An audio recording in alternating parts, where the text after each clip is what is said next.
centuries later is when our story begins. How is it that I might help you?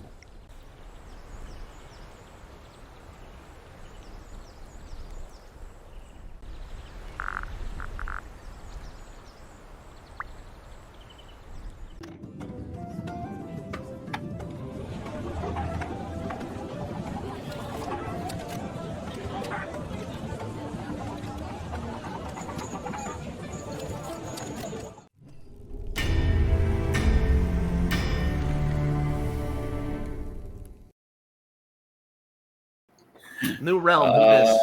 New realm, who dis? Hello, everyone. Oh shit, we're starting? Yes. I thought we still had time. No. Welcome back, my friends, to System Agnostic, Chapter 3, Episode 3. Quite apropos for what's been happening. System error. He's pausing, so I think he can. I don't know. I can now. Stop interrupting the stream, Brendan. That's my only job here, is silliness and tomfoolery. You haven't had enough technical difficulties on this broadcast. I am your humble AD. Steven, he, him, AD, as literally always, of course, standing for acrylic style. And I am joined by 4 Chaos Gremlins, also known as players. I think take your I'm pick too on tall to be considered a gremlin. Sure. They will introduce themselves, starting, as literally always, with Sadie. Hi, I'm Sadie. I was starting to get ready to go first because I was told I was going first because I always go first. And then, like, 20 seconds ago, I forgot I was first, so I've been caught off guard again. Hi, I'm Sadie. I use she, her pronouns. I definitely get fed after midnight, so I can't be a gremlin anymore. I've turned into whatever abomination this is. I am playing... actually, I have no idea who I'm playing. Steven and I haven't really talked about that, but the person I played last session was Lady Naria Moranin. She, they pronouns. Cockle-doodle-doo, the cow goes moo. I don't know. What else do I say here again? You would say your sanity, but you don't have any. So, Arlo! Jeff, Are we talking about my character or me? You just did it. You just introduced me. You ruined it. Do it yourself. Hi, I'm Jeff. I use he, they pronouns, and my only character trait is that I am a 20-month subscriber on the Quelmar realm on Twitch, apparently, because I just had to renew that. Woot. To not get annoying commercials to play. Yay. I am playing Arlo Retznum, who is a hunter, whatever that means in Cthulhu Dark, because I don't know the rules of this game. I just keep saying what I do, and then Steven tells me what happens. Angela. Hey, I'm Angela. She, her, playing Desena Thorn. Also she, her. She is currently at... And she's gone. We've been doing this for months now, people. I mean, yeah, but Florida's always been doing this. She refreshed anyway. Hey, Jeff, what sanity is Arlo at? 2. Still? Insight? Yeah. 2 insight? Yeah. I gotta do more crazy stuff. What insight is Desena at? 3. Wow, Y'all motherfuckers I've really need to only catch been up. working on one Goddamn. of you. Finally, Breck. Hey, what's up? I'm Breck, Supreme Silly Goose of the stream. I use he, him pronouns. I am Franche for the stream. I play a character, Toos, who is a chef. There is a Sanity France in Quelmar. I won't tell you where it is. There is a France. Find it. Get the to find out where France is in Quelmar. Order the QuelmarCon merch poster. Do and it. the book. Oh, I didn't Find put it out on if there there either. is It's a secret. France in Quelmar. Get the poster and the book. Early plugs. And I'm a 27-month subscriber. Take that, Jeff. I no, don't know where I am because I'm currently in the master account, so I can't Only check. Americans. I think I'm just a 12-month. Yeah. Oh well. But all right then. If this is your first time watching, first of all, I mean, this is probably on YouTube if you're ever watching. We're it, sorry. So, like, I'm not. just Do just go to people watch YouTube. this on YouTube? I Do do. people watch I these on watched a YouTube? couple. I watched a couple. I of need to do the chapter one. recap. I don't know, but we've only got Yeah. one person here right now, so and it's probably Oh, I me. know at least one person that does. Daniel. Thanks, Daniel. Yeah. Yay! Thanks, Daniel. But yeah. So, if this is your first time joining us, our lovely characters have been invited to a party at Proska Manor. They very promptly got snowed in, and nothing has been what it seemed since then. Objects moving, people changing, and their hosts nowhere to be found. Lady Noria went off on her own, got pulled beneath the ice, and, well, had some strange experiences where things seemed to progressively become less and less tethered, less real. Toos encountered a dining room and a kitchen unfamiliar where he encountered strange shadows talking as if they could not see him, And little glass bulbs and little glass bulbs. giving off light. I wonder what those could be. Desena and Arlo, exploring the upstairs, encountered a few things, but nothing completely out of the ordinary, save for a statue that seemed to be moving on its own. Since then, the group reconvened with 3 others in the house, Artak Bolt, Lady Myra, and Sir Siva. Toos went off on his own to get the wine, re-encountered the chef he had met earlier, who is now a, I can't say faceless abomination, because he's walking on the faces. An all-face abomination. An all-face abomination. That is chasing him throughout the house. Oops, all faces. Meanwhile, Lady Noria, curious to test exactly the limits of this strange, faltering reality, came to a conclusion. What that conclusion is, well, we'll see if Sadie ever figures it out. Oh, right, because you sent me that thing. Yeah. And, well, we'll see if the other 3 ever catch on. But of course, we never start with these characters, because why would we do that? That'd be normal, and we hate that, or I do. Instead, we start in Dolmve, at Paraska Manor long after the events of our game. The tour group, moving through, comes to the end of their tour. The tour guide, exhausted from that guy, trademarked, who kept asking if everything in there was magical. Yes, sir!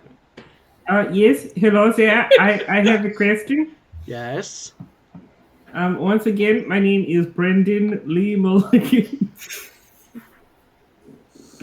Forgot that was his name. Yes, Hello, please, and I thank am you. his brother, Brendan C. Mulligan. I am going to... Yes, can I help It is you? confusing. Our parents, when they call Brendan, we both answer. Yes, what was your question? I just want to know, is the house magical? The house does not contain its own magic any longer. Some of the objects inside may still retain a bit of magic since the fracturing of the weave, but the house itself has never been, nor will ever be, magic. And that concludes our tour. If you have any questions, please feel free to go to the gift shop across the street and ask all of them again there. Any Is the questions gift shop- we have? What? The weave is broken? Any the questions tour guide about anything? turns on his heels and walks away. I need some help with my math homework. Wait, brother Brandon, do you think you could help me with my math homework? Yes, I could, Brandon, help you with your math homework. What is 25 plus 25? 25 plus 25 is 50. That's wrong. It is 50's nuts in your mouth, brother. This is a preview of season 4. Yep. I would Locked like to in with point these out to the characters. audience, Steven is the one that assembled this group. We all applied, yes, but Steven is the one that chose the players. Limited. Yeah, Steven field. chose Tweedledee and Tweedledum, and he'll forever regret it. Anyway, with that, the tour group begins to disperse about their various ways. First, the teenagers. Then the family on vacation. The grandparents. The little girl. Still staring back at the house, amazed at some things she saw. And a man. He doesn't disperse. He continues staring at the house, giving full view to the holy symbol worn around his neck. And it is into that holy symbol we go. Citizen Dr. Eloise Mahermler. Oh, yeah, I know that name. It's yours. It hasn't meant anything in a while. No one's called you it. You're honestly not sure how long it's been. You've been watching a lot. Some of it good, some of it bad. But ever since you got to the afterlife, you thought it was just a step through the gates to whatever lay beyond. But you were told to watch. And the gates have long since closed behind you, denying you entrance. So you've lived, not alive, not dead, just watching whatever the holy symbol sees. Until you hear a voice from behind you.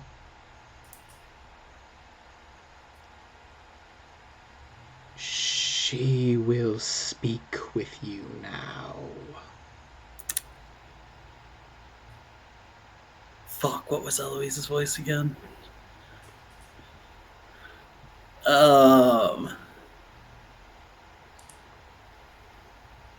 Just give it a halalala or two. You'll figure it out. I forgot about that.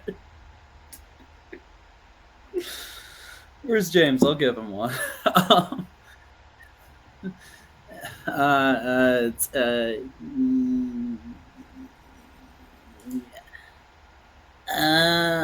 That sounds about right. Sorry, what did the voice say? She will speak with you now. I think I just turned in excitement. Okay, I'm ready. You turn and you see this. You can't even call it a cloaked figure. It's just a cloak. Hood up, shadows deep within. No face to be seen.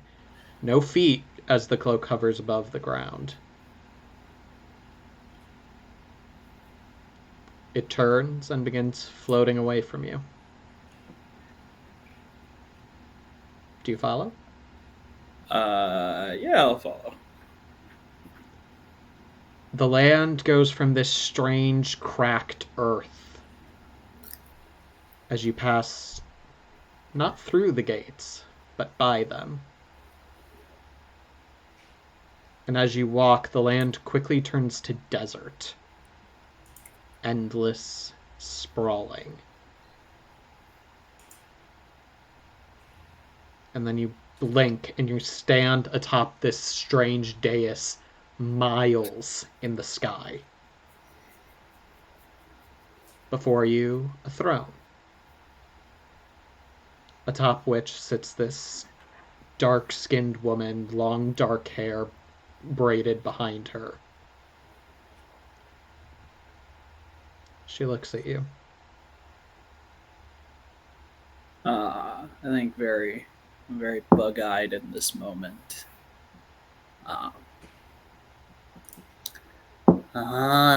You're prettier than I thought you'd be.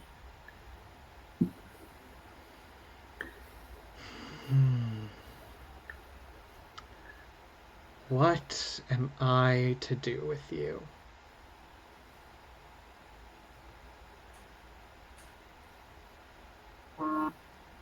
That's a question that has plagued me for centuries.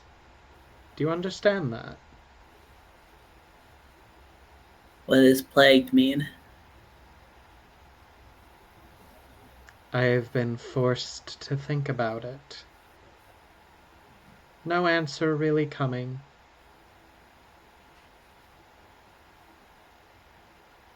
Oh. Yeah, sorry, I'm not very smart. No. Or educated. No. Educated? You had it right the first time. I did? Yay!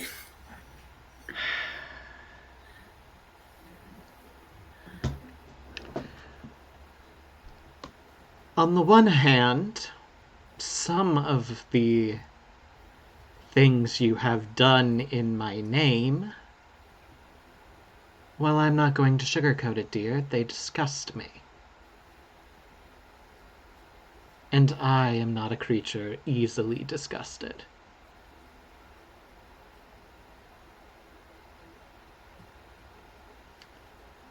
But I asked you to serve me faithfully. And I admit that all of that was for a cause. You were used. And I bear some responsibility of that. Do you see my conundrum?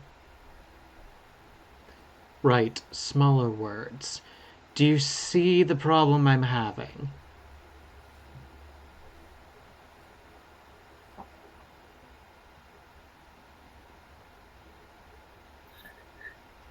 I don't want to say no, because I think that'll make you mad. But no, I'm very lost. You and your friends opened a temple that was not supposed to be there. Unleashed a titan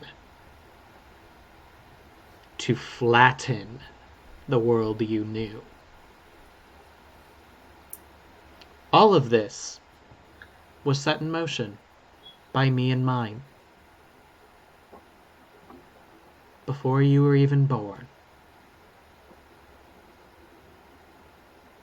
You're still confused. I need somebody more.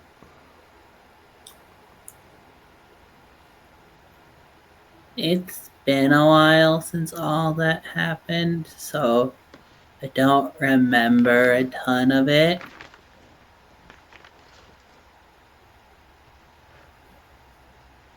Shall we see if your friends do? Okay. She snaps her fingers. Aranwe. Sai. Indomitus. You find yourself on a strange platform. Blue sky above you. Some of you had been resting peacefully in death. Not really much around you. Indomitus, you wish you were still with your friends, but Broden had left you long ago, claiming something had to be done. So you rested and waited, and you now find yourself here. Aranwe, you were with her, and now find yourself corporeal once again. You all look really familiar. How did I get here? That would be my doing. Welcome. Don't be alarmed, you'll be returned upon the conclusion of our business here. Did you do something to her? No. I've perhaps given her a fright, as you are no longer with her, but you will be returned.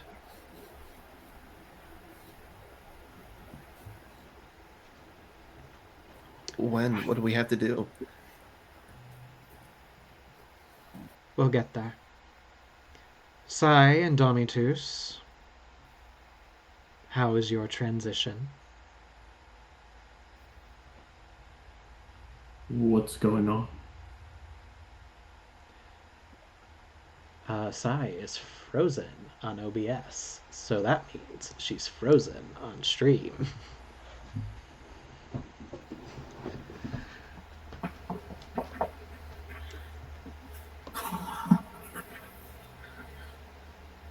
Testing. Apologies, folks. The system likes its errors. There she is. Maybe. Hey, There we go. Sai, how was your transition? a little surprised to see everyone in one piece. Last I saw wasn't quite the case with us. No, you were all very dead. And to be clear, you still are. I have no desire to raise you permanently. I have no desire to disturb your peace any longer than I have to. But I was talking to Eloise here, and it only felt fair to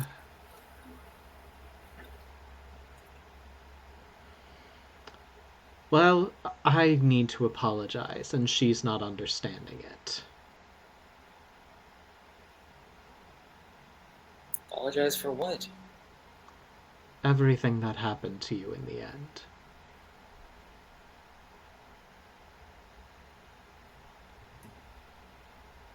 I can hardly even remember it. It was so long ago.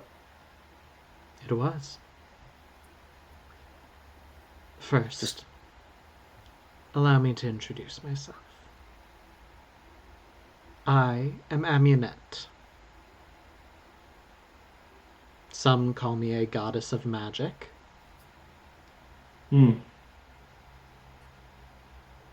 Some know me as one of the 5 who created the world.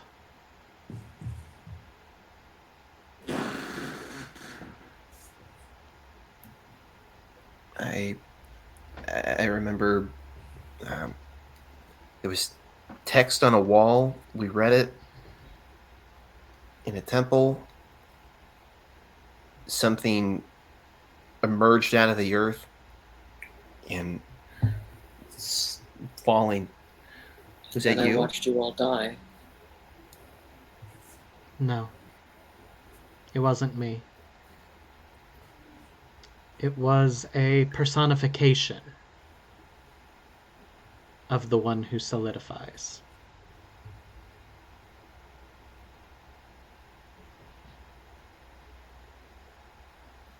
The one who gave your world substance, or rather, gave your gods substance, and then let them play. Create Quelmar how they saw fit.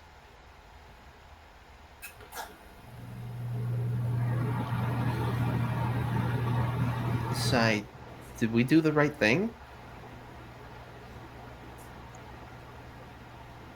Well, we did what we could. It may not be the right thing, but it was the best we could do.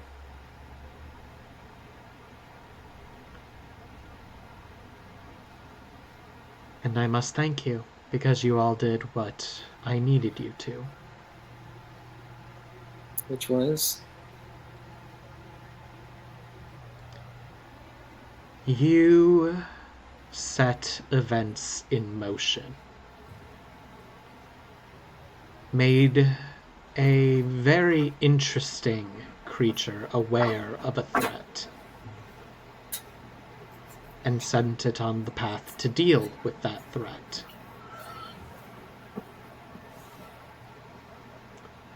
Unfortunately for it, hopefully that will be its undoing. Did Rian know about any of this? Who? Oh, your god. No. The machinations of my siblings and myself are secretive even to each other at times.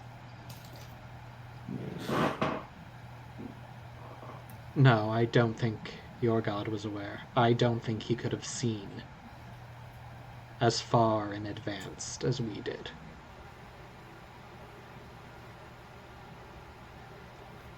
For indeed, what you have done, the effects, well, they're about to come to fruition.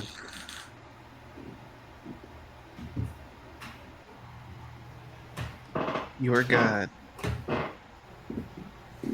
Am I a god? You are not. Ronan, where's Ronan? The bird. Yes.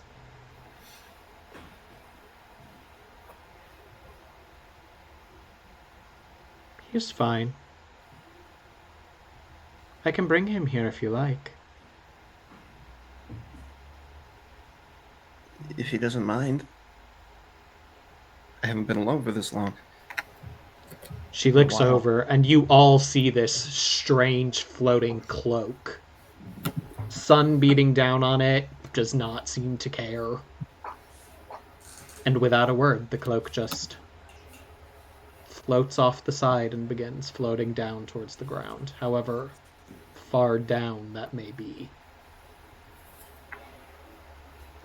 If he will come, he will be fetched. But in the meantime, if you have questions, I can try to answer, or if you'd like to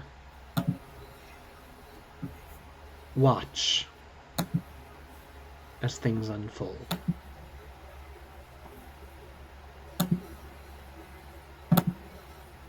Or I can send you back to rest. It is not up to me to make you accept my apologies, only mine to give them. All we did was look for a temple. How does our actions change anything?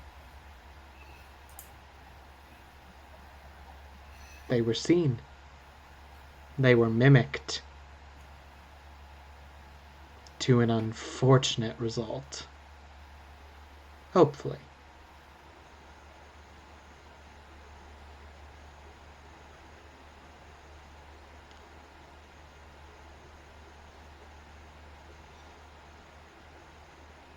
I feel like I have to watch now. I'm not sure what we're watching, but I'm at a loss for questions.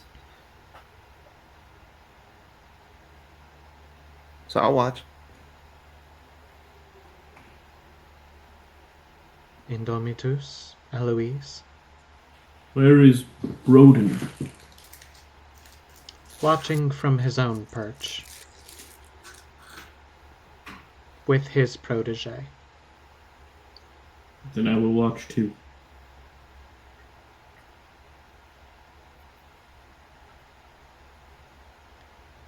The eyes turn towards you, Eloise. These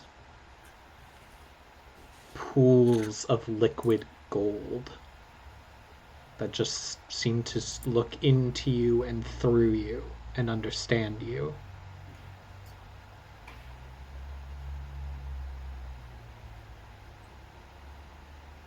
Do you want me to watch?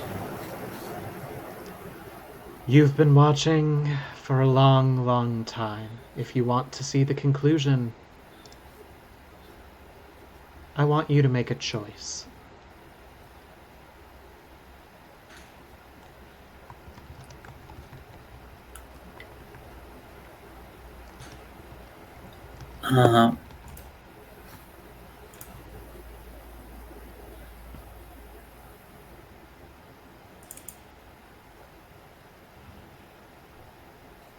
I'm still confused, but okay, I'll watch. Perhaps it will become clear in time. She waves her hand again, and a couple things happen. One, seats just appear behind you. I'm a horse. It is something you could rest on if you chose to in Domitus. Seems specifically designed for you, the one that appears behind you. Sick. Aranwe, yours actually grows out of the ground, covered in those same Blood of Chaos flowers. And another. As Vilya also appears. Confused, though. You're here, so she's not worried. Yeah, I embrace her. Like, I'm so sorry. I don't know where we are. It's all right. I didn't mean to disappear. I know. We're supposed to watch something. Is there something? And she looks at Amunet. It is.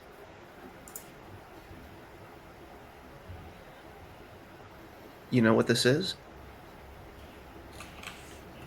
It's what we were already watching. Though perhaps with a little more clarity than what my flowers could provide.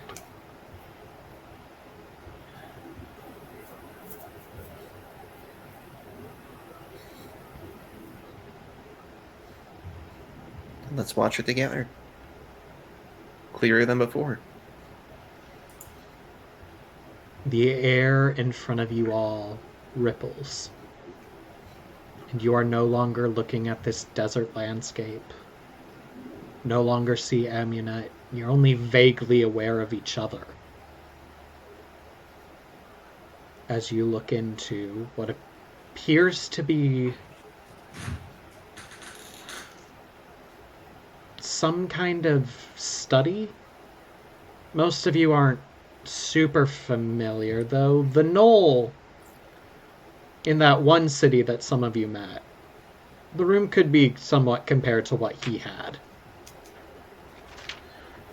It's been so long you don't remember his name, if it even mattered to begin with.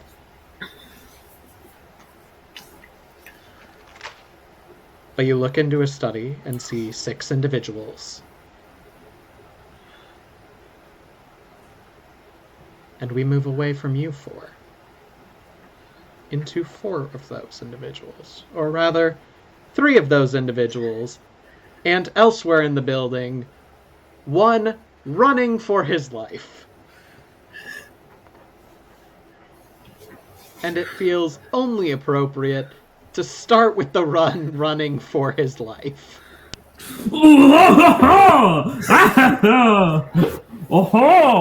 To this strange abomination, massive.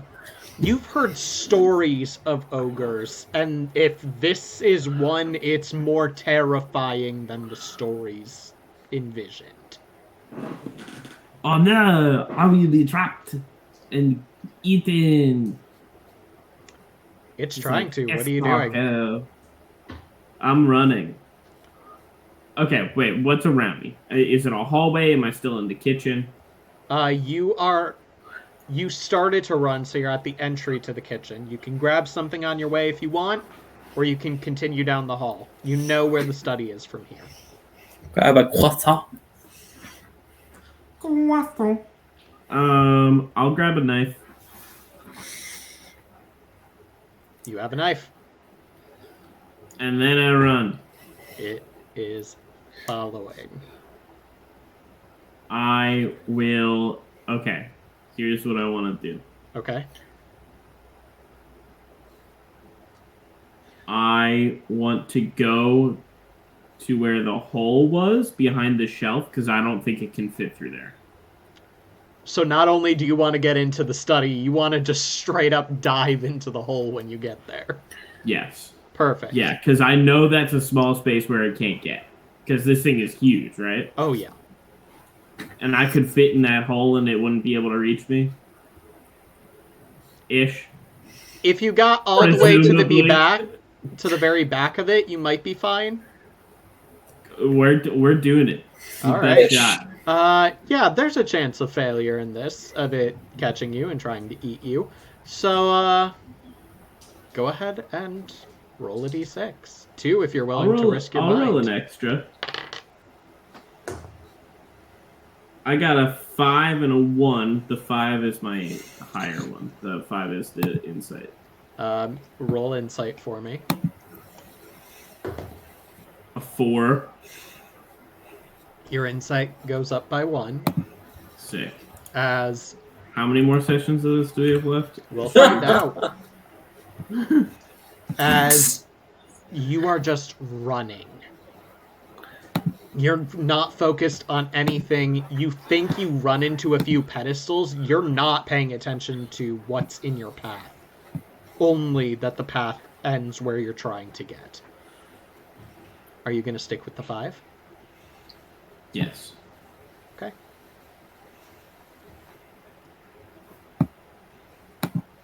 You get to the entrance of the study. In Descena, Arlo,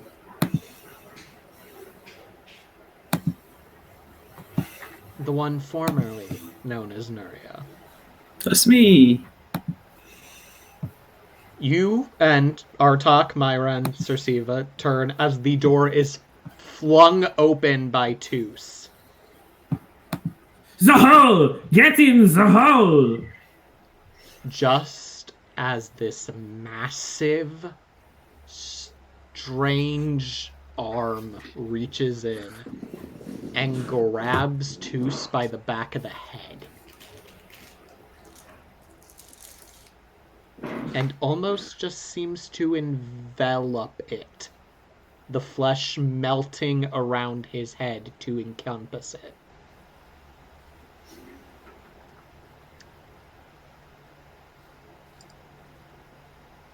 Yeah, I think I need Arlo and Descena to roll insight with that, because, You think? that's all fucked up. Oh, Arlo's just staring off in a blank wall. He doesn't need to roll insight. It's fine. Oh, Sorry, how many dice is it for this? For insight, just 1 die. Just one the die. insight Okay. die. 1 is all I need to die. Rolled 3? Your insight goes up to 3. Damn. Only 3? Come on, guys, catch up. Trying. Eileen. I know that name. This looks really fucking weird. The guy in front of you is real. The guy who just came busting through the door, that guy's real. As real as anything can be in here.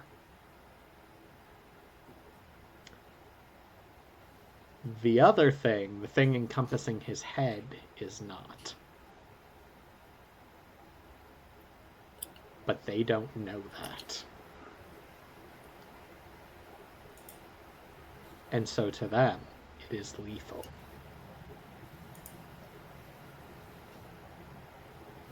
Okay. but I know that the giant hand isn't real, right? Okay. So, what are the three of you who aren't currently getting encompassed in flesh doing?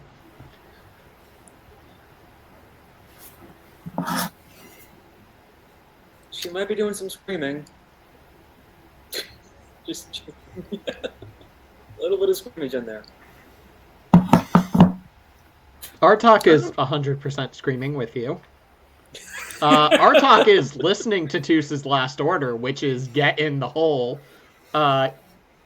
Pushes the Lady Nerdia out of the way to get into this hole in the wall. Yeah, same, probably some screaming. Also, my adrenaline would kick in, be like trying to find an exit out of here. Whatever room we're in right now. What's the cleanest way out? There's one more door away from this creature, and there's the hole in the wall. Which one seems more like a likely exit? Probably the door. Probably the door. I'm going for the door. He screamed, "Get in the hole!" But look where following his advice got him. I'm going for the door. Oh All right. my god. So Desena is screaming. Arlo is going for the door. Toos, what are you doing? I think my head is being eaten. Yes. You've still got arms. For now. Oh, and a knife. I'll Yeah. stab it. Gonna stab it? Go ahead and stab it. I get an extra dice for this, right? Because of my knife skills as a chef. Why would a chef have a knife? I'll give it to you. Specifically because the knife came from the kitchen, I'll give it to you. You know what? Just for Cool, that, cool, can cool, I cool, throw in a cool. chance of failure, Stephen? Yes, you can. Go ahead and roll. Yeah, do it. I dare you. I definitely didn't roll badly enough on my own. So I just roll 1d6, right? Correct. And do not tell us what it is yet. Okay. You, however, cannot re-roll. Toos, on the other hand, if you're willing to risk Sure, your I'll mind, you re-roll. can re-roll. Add a third Yeah, I'll die. add it in.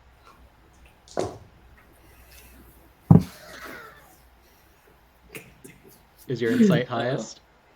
No, but I got a 3. It's my highest. You can re-roll again. No, I'm good. Okay. Sadie, what'd you get? I got a 5. Hmm. You... Do I get to decide what happens like he did for me? Sure. Yeah, he stabbed himself in the arm. Yep. Only poetic. Brendan did Payback. it to me, I'm Payback. going to do it to him. You feel... Toos, you swear you feel this thing starting to crawl to your shoulder. You can't risk stabbing yourself in the head. As scared as you are, that's Not more good. suicidal than this. But you feel it going into your shoulder and arm, and you just stab. Desena and Arlo, you watch as it has not gotten anywhere near his arm yet. And Toos drives a knife into his left arm. So it grabbed his head. That was Hey, it's unintelligent. It grabbed his head, but he stabs himself in the shoulder or the Yes. arm. Okay. Out of spite. It'll be like we're looking in a mirror because I stabbed my right arm and you stabbed your left. No, this isn't what it means to take up arms. Oh. Nice. Arlo is running.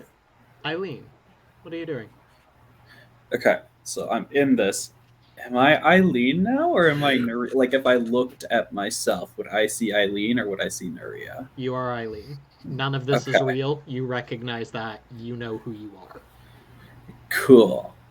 But I still watch Toos just stab himself, right? Oh, yeah. And again, the knife, not real looking.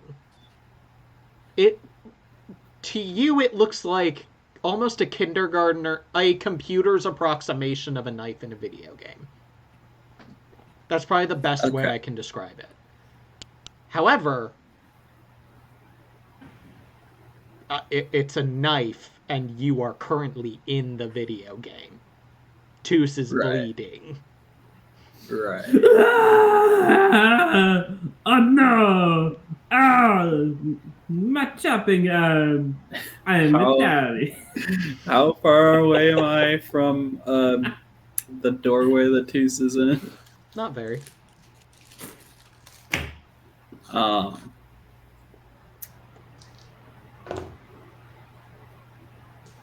yeah. And I know for a fact that Toos is a real person, right? Like he's not like the Arlo, who looks like he's not, or not Arlo. What's the bodyguard's name? What's his name again? Every person in this room does not look like who they were when they entered this room. But they're Got real. it. Got it. Yeah. I'll head over to Toos.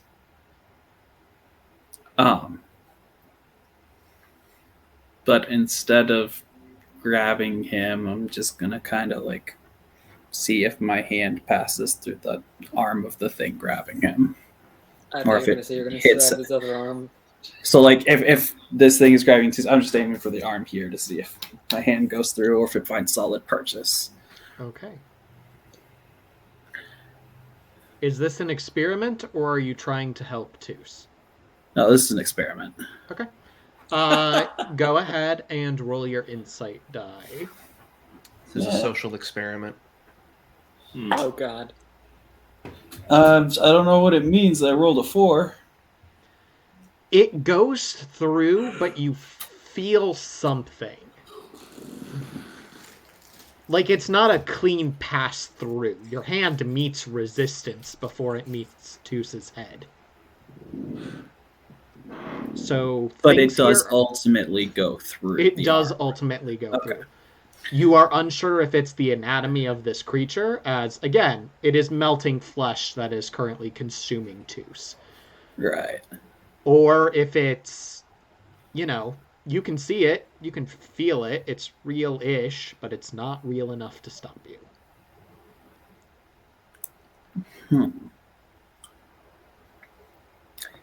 Yeah, I mean,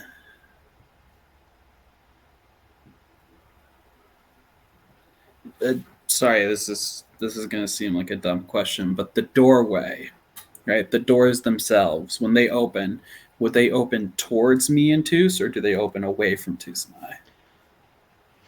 They would open into the study. Okay. Yeah, I'm just gonna, and it's just the arm of this creature that's in the room, right? For now. Okay. Yeah, I'm gonna, yeah, I'm gonna try some more shit. I'll just walk over and calmly try to close the doors. I'm gonna close the door. Okay. Yeah, and because I'm testing something for myself, I'm not slamming it or anything. Just like I'd normally close a door.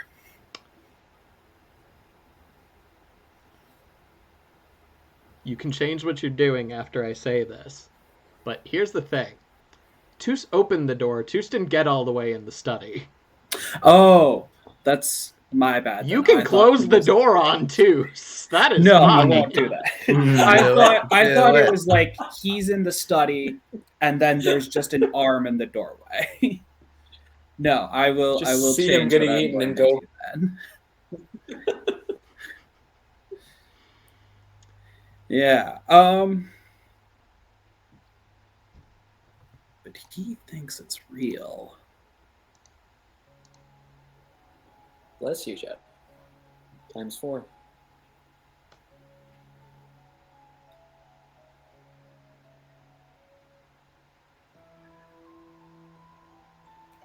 Yeah, I'm going to. So okay, so the best way I can explain this is, it's grabbing his head, right? Yep. I'm gonna walk over, and right at the wrist, I'm just gonna stick my hand there Okay. and hold it and see if Toos comes free. What wrist are you grabbing? I'm trying to think of how best to explain this. So if this was like, Picture it more like a fleshy ooze rather than an actual arm that has tooth. Ew. okay, never mind. That changes things. No, We're gonna come back to Eileen. You think about it. Yeah. Siva is gonna try to pull Toos free. He does get an extra die because fighting monsters is... He is a knight. He does do that when they show up. They're rare, since magic vanished, but not altogether extinct. Well... Okay. With a 6, Toos, you are ripped out of this thing. Nuria, if you wanted to close the door, now you could close it on just the creature.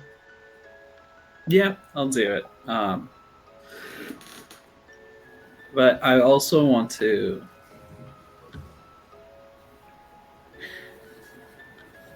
I want to try to time it, because I assume this creature is still trying to lurch through the door. It's starting to get closer. I want to try to time it to see if I can get the door to go through its arm or anything, or if the fleshy ooze arm will stop the door from closing. This is going to be a d6 with a chance of failure. Okay.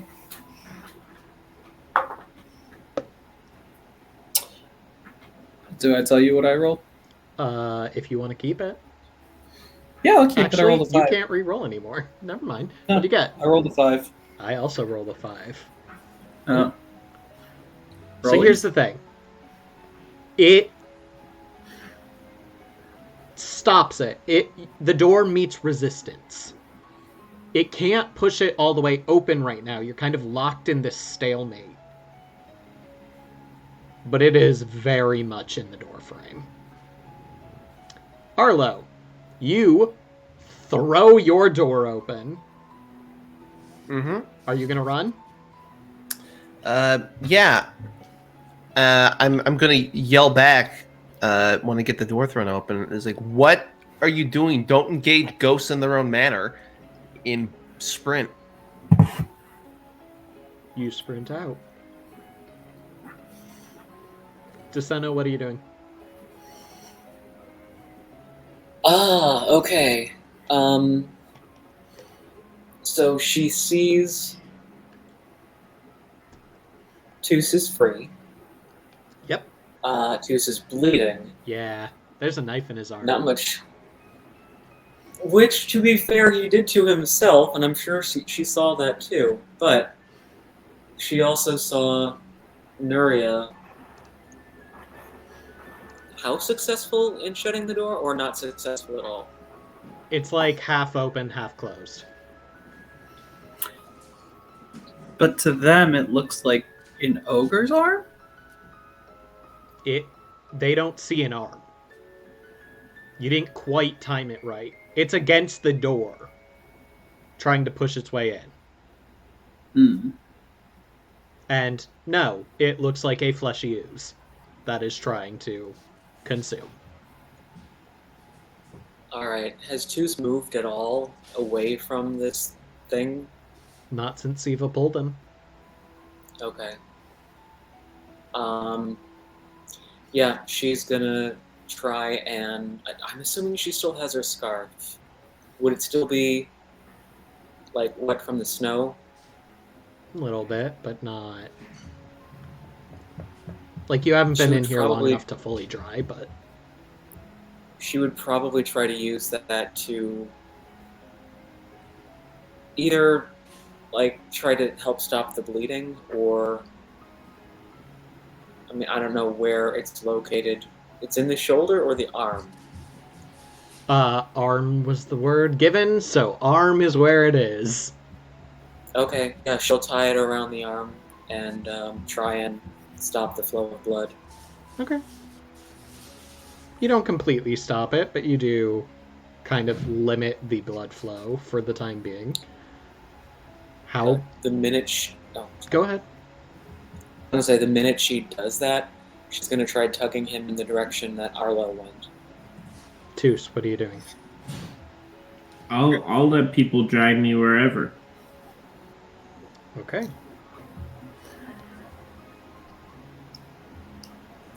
Sir Siva is trying to move Lady Myra out of the room as well.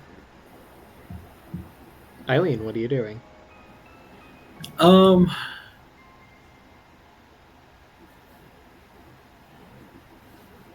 Do any of these people, I see them as different than the people that I saw down when we first walked into the manor, correct? Correct.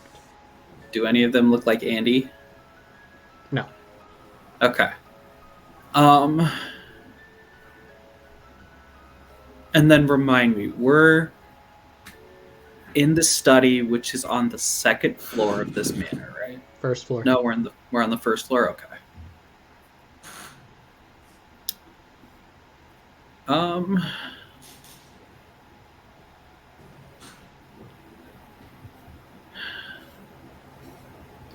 And then is the cat still just chilling out? Yeah, cat does not seem to give a fuck about the commotion going on. Okay. I need to gather more information. I don't want to let this thing in because then that's going to be distracting. I don't know if this would be a roll or if this is just straight up something I can't tell. But is there any way for me to discern if this ooze flesh creature could actually hurt me if it attacked me? There is only one way to determine that. I figured.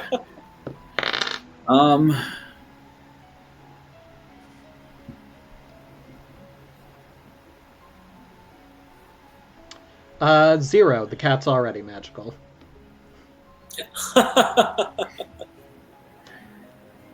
Okay. And I still haven't closed the door, right? Because the thing's like... Correct. Okay. You both rolled 5s, so... Yeah.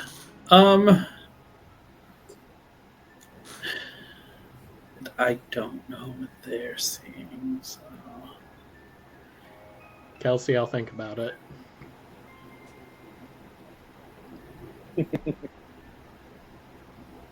With the gashes it supposedly left in my arm, how do we know it doesn't already? It really doesn't need a sword. The claws are ridiculous.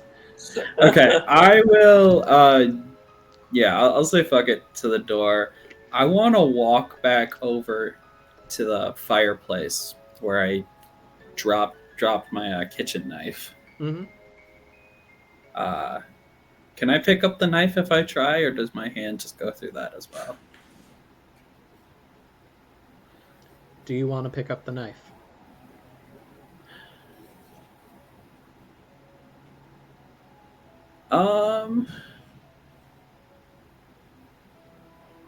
I don't think she cares if she picks it up or not. She just wants to see if she can.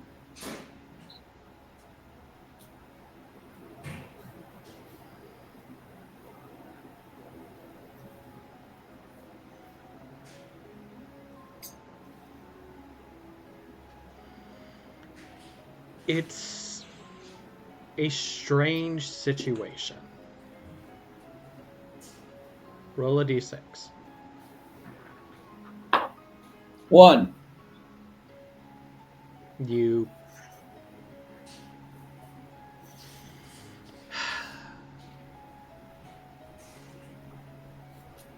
have no idea. Currently working under you're confused. You don't know.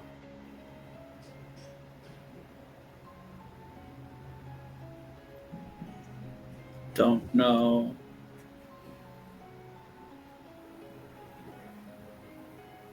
Wait, what? Sadie's Like, confused. you kind of feel it. You could, maybe, you don't know.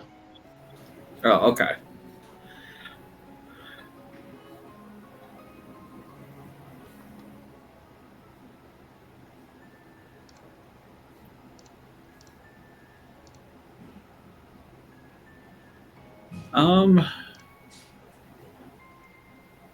Also, hydrate. Or dihydrate. Your choice. You can't get me today, Deidre. I think she is going to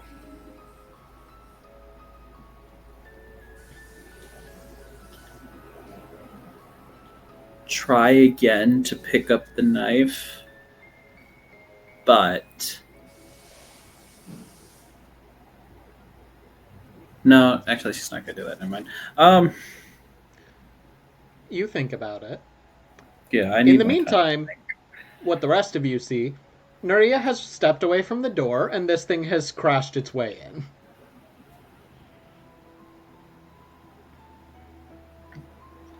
Arlo has already sprinted out.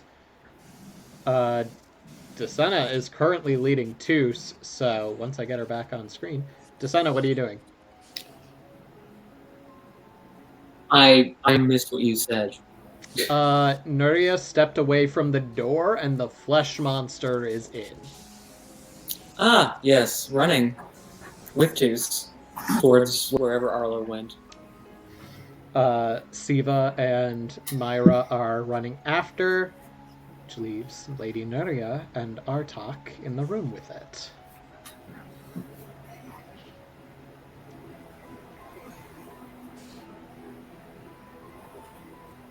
It turns towards the hole in the wall.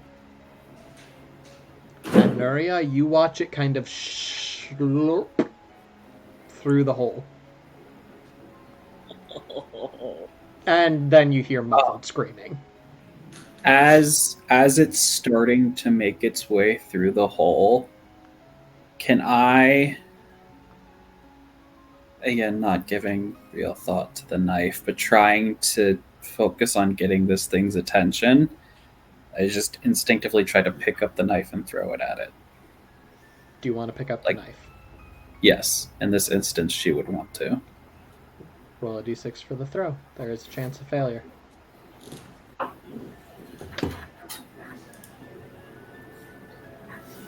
Four. You pick up the knife, and it embeds itself in the side of the wall, and the thing pauses. You still hear muffled screaming, though whether that's because it's already gotten around Artak, or it has completely plugged up the hole in the wall. So that could also be the cause of the muffling.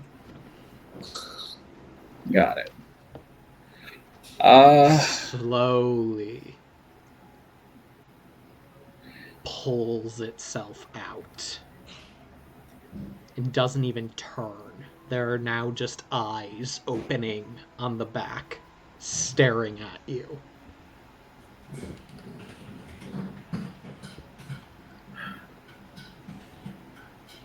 Takes a step towards you. And another. What are you doing?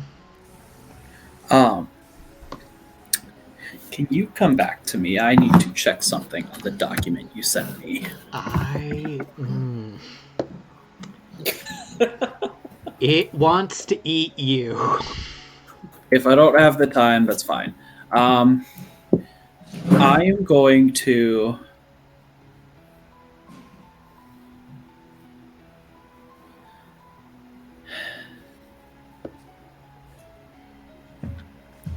This is hard to explain. I, Sadie, have never had a lucid dream before, so I don't know how they actually work. But the way that my friends have described them is all you have to do is like use your mind or whatever to manifest what you want to do. So I'm going to close my eyes and manifest in my mind, or at least attempt to, some kind of a weapon that could kill this thing. And then, as it gets closer, whatever weapon that is, I'll use that.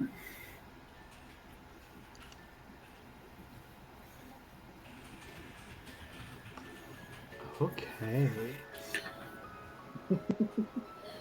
You got a d20 around? I do. Yeah, you're gonna need to roll that. I can do This that. is scandalous. You ain't playing Cthulhu Dark at the moment. We're moving into D&D again, aren't we? Proficiency in melee weapons? She doesn't have any. She's an engraver. I rolled a 16 though. I She don't dies know if I'm 16 supposed to times. add anything to that, but No. the die's a 16. What weapon is Eileen aiming for?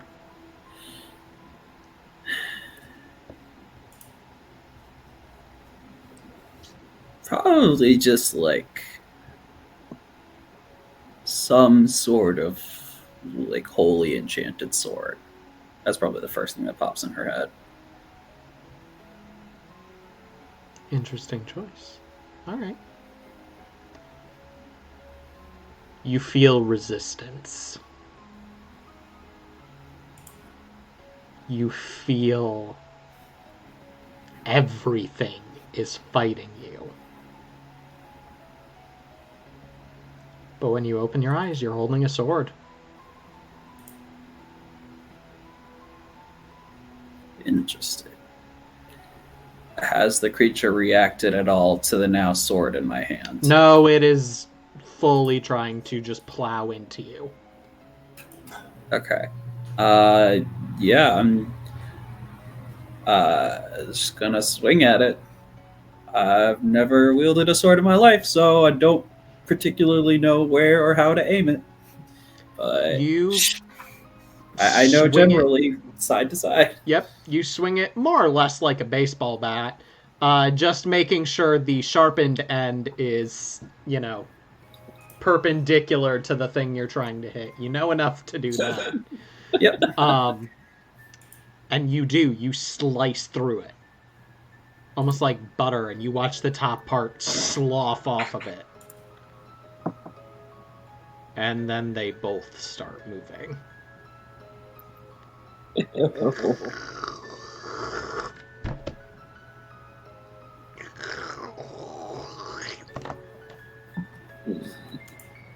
One starts slurping back towards that hole, and the other stays with you. You said it was when I opened my eyes with the sword in my hand, it was at the moment attacking me, right?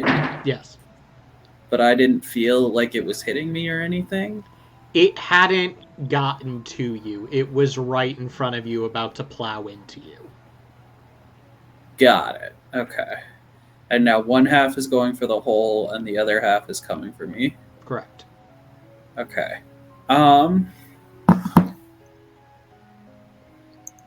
Obviously, the problem is that this thing is immune to being sliced with swords. So I'm going to close my eyes again and attempt to turn the sword into a hammer.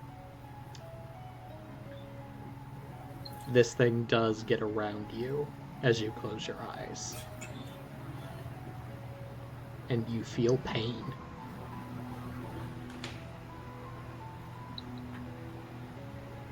Oh, your legs... It's only... Because of the way you sliced it, it's only about as tall as, mid-shin. But everywhere it encompasses feels like you dipped your legs in acid. And have just left them there. Okay. Meanwhile, I got 3 people running down a hallway. Do you guys have any particular destination in mind, or are you just running? Arlo is in the lead. She figures he knows what he's doing, so she's just following. Do I know anything that's down the way of this hallway? You have never opened this door. Yeah, I'm just bolting, looking for anything that looks even remotely safe. You run. And I think something comes to all of you somewhat quickly. This hallway's too long. In your mad dash, you didn't notice it first, but given where the study was, the hallway should not be this long. You have run more than the length of the house.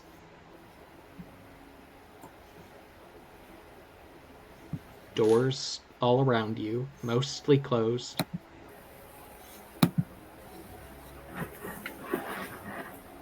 Mostly. Mostly. You each see a door. It's open. None of you see the same door as being open. I was waiting for that. Scooby-Doo logic. All right, what door's open? I can bolt into. You're gonna bolt into it? Yeah. Roll insight. Cool. In the tray. Damn it. 4. Your insight goes up. Damn. Aside from Sadie, what's everybody's insight at right now? 4, 3, and 4. Alright. Arlo bolts into his room. Desana and Toos, what are you doing? I'll find a room. I'll bolt into Well, the open I door. was following Arlo. Do I see him disappear? Yeah. But I see a door open. Yep. I'm going. You go into your room. I need you to roll insight.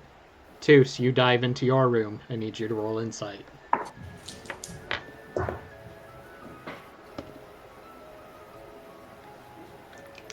At 3. Same. You're both fine. It feels almost like you got splashed with cold water as you first enter these rooms. Just that shock.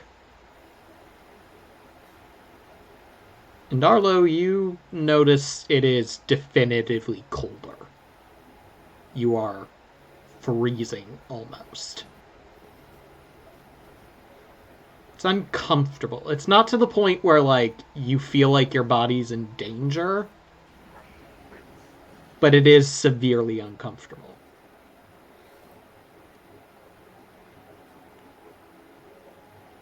Yeah, I look back because I was expecting the others to be behind me. Follow me in. There's nothing behind you. Nothing but a wall. Not even the open door I left is gone? The door is gone. Shit. Okay, what? I look around, what's all in this room?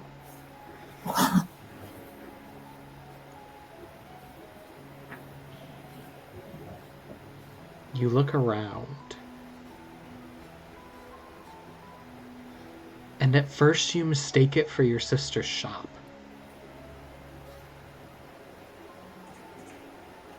But it's wrong. Different animals.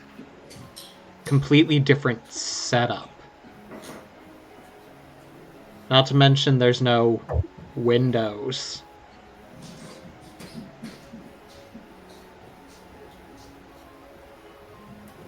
Then you realize some of the animals...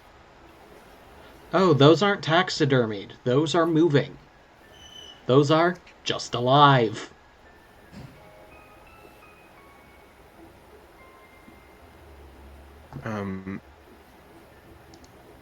I would stay very still where I stand, clutching this package. I'm still logging around. The package Try is not to- moving. Fuck. I'm still kind of like instinctually paralyzed, trying not to draw any more attention. You feel it moving in your grasp against your chest where you clutch it.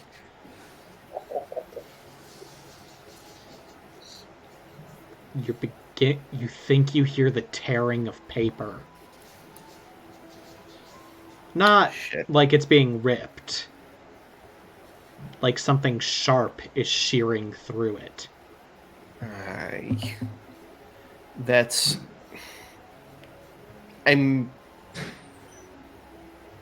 going to help unwrap it, and because I don't want to get hurt by this thing. You very quickly unwrap it, and Yeah. what was supposed to be in there?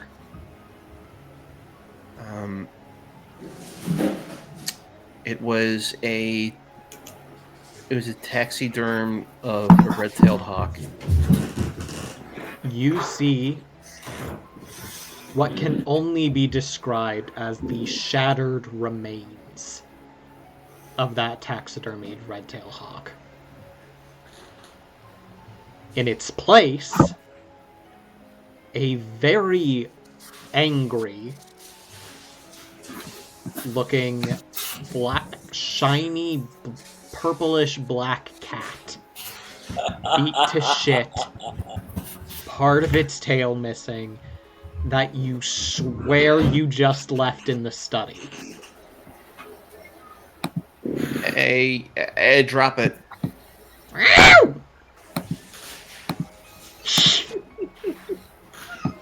What is this? What'd you do?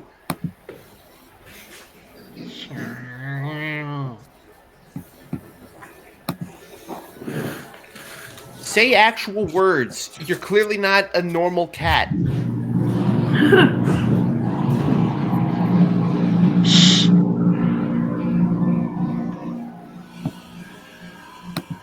Begins prowling around, observing its new space.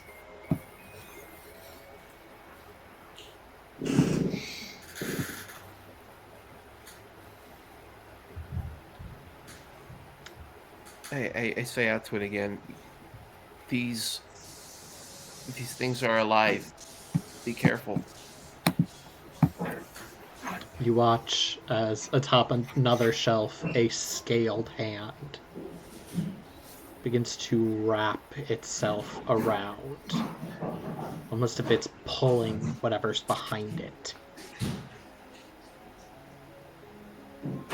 On another one, you hear rattling from inside a glass case. Where you think it's a rat. Rats aren't usually supposed to have 3 heads, but you think it's a rat.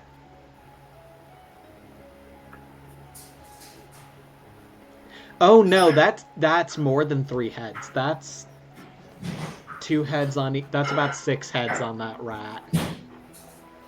Also, most rats you know don't have necks. Especially not long like snakes.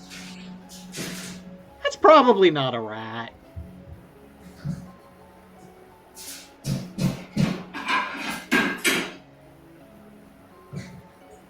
What you doing, Arlo?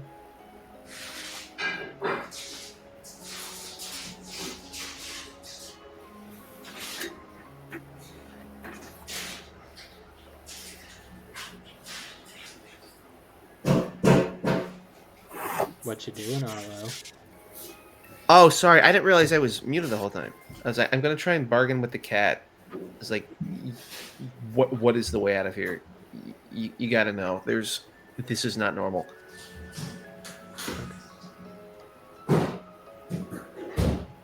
I'm gonna make you a deal, Arlo. You can roll this as if it were a normal attempt. It's only going to be your insight die because, let's be honest, normal human beings cannot bargain with cats. They do what they want. It's true. And that's a normal cat. You don't know what the fuck this thing is. So, you'll be rolling your insight die. All And then making an insight check. Or you can just have your insight go up to 5. And the cat will do what you want. and I will give you extra information.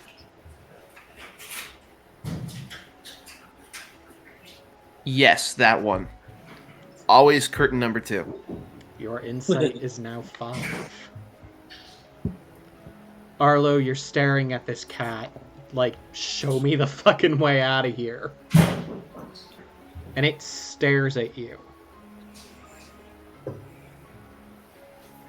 And you're not sure why, but you've seen this before. Not just like this look from a normal cat. You swear this exact cat has given you this exact look of a mix of royal contempt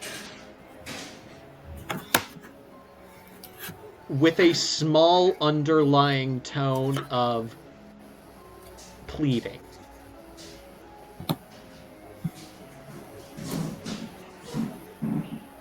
And a name comes to mind.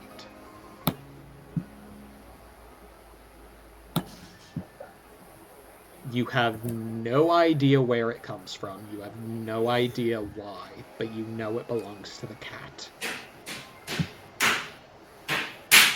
Iraga.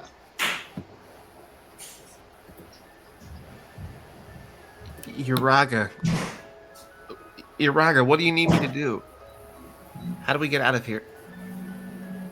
Meow. And you watch as it pokes its head against a wall, and you watch as that wall begins to open a bit like a door.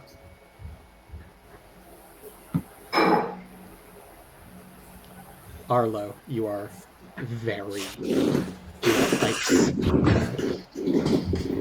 Your body's not in danger, you know that much, but any colder, and it could be.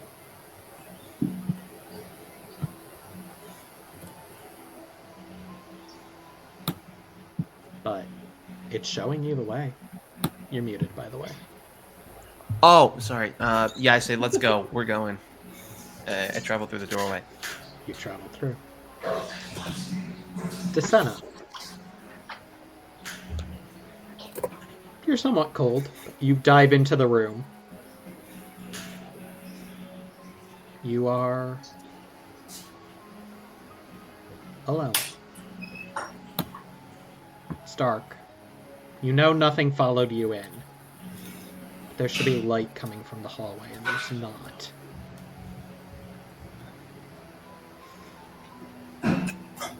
And then a light.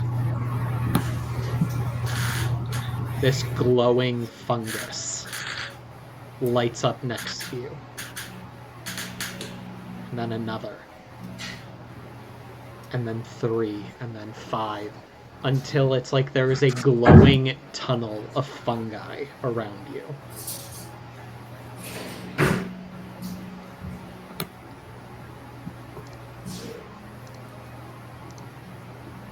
Okay.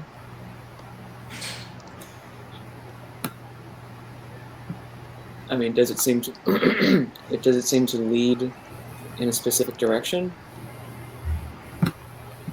Tunnels tend to. I'll follow it. You head through the tunnels.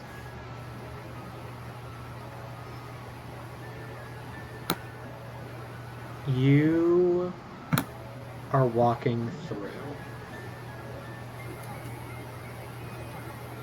And it very quickly becomes almost a maze of tunnels, all illuminated by these glowing mushrooms.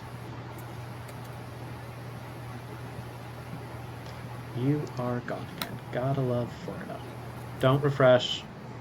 It might come back. There we are. Okay.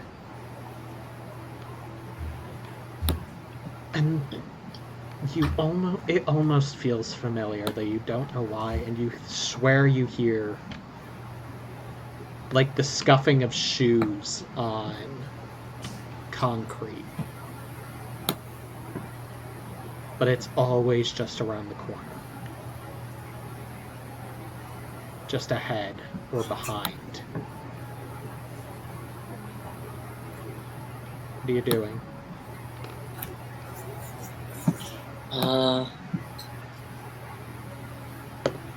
I mean, you said it's a maze, but I'm gonna do my best to try and follow the sound. Okay. Go ahead and roll. If you feel like risking your mind, you can add your insight die. You know, why the hell not? Because otherwise she's gonna be stuck in a maze for the rest of her life. Could be fun. Could be fun. Probably short, but could be fun. Okay, so that's a 3 and a 5. Which one's higher? Insight or non-insight? Insight. Roll the insight die again. Great.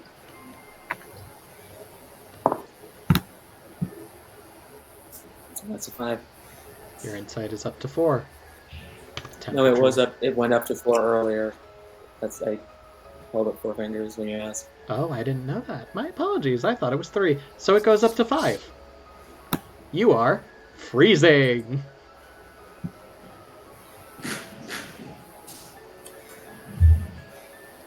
As you're moving, you follow the sound, assuming you want to keep the 5.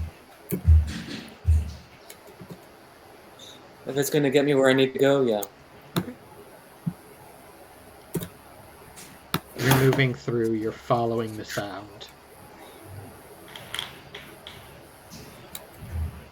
And you come to what looks like the end of the tunnel.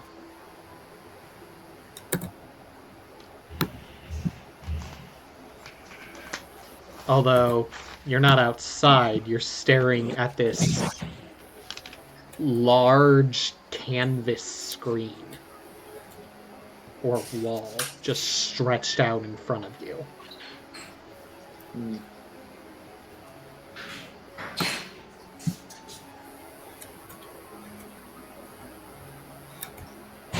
Flanked on each side by hulking metal carriages.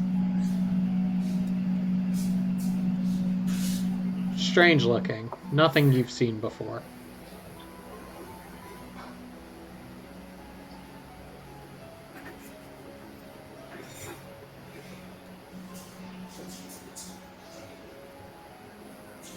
But somehow looking at them now,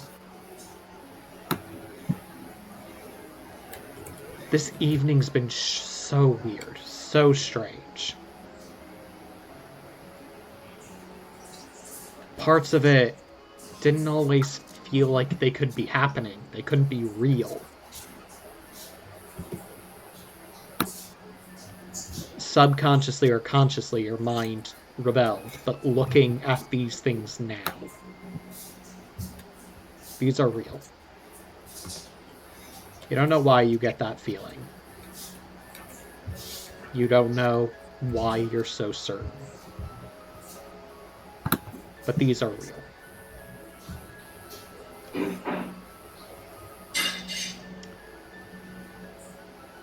Toos. What up? You dive into your door. Oh my gosh, my door! It was made for me.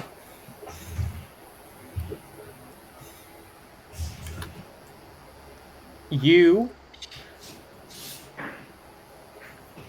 find yourself outside. I did not think this was the outside door, no? This is a inside door. You see a massive estate house. Though not the one you were in. Do they have a guest house or... Not that you see. And there's no snow around you either. Huh.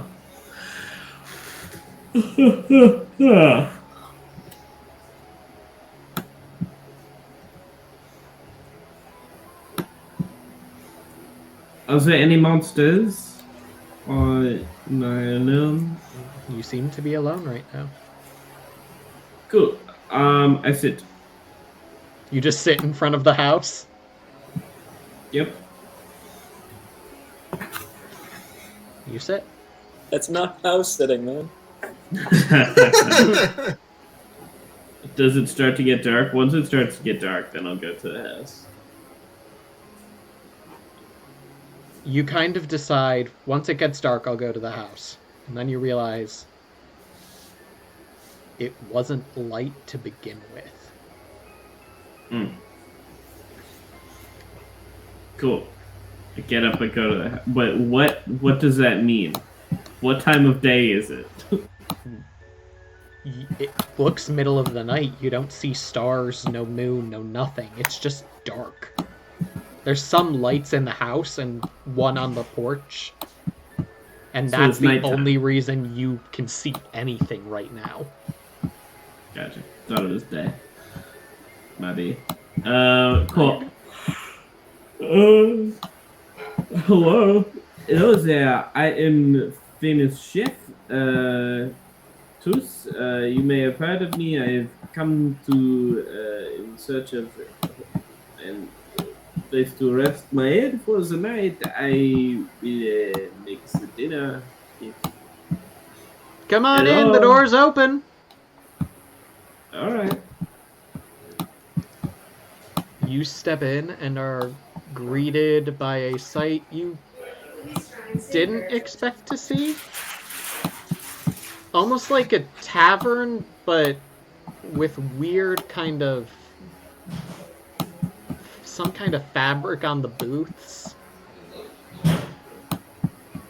And standing in front of you, kind of behind a podium of some kind, is this tall, well-dressed man.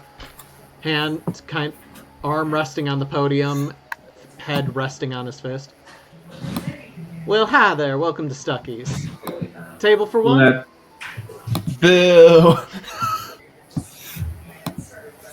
Duckies. I do not believe I have heard of this. Sure. A table for one. Haven't heard of us. Everybody's heard of us. We're everywhere. Have you heard of me? I am Tus, a famous chef. No, you aren't. From France.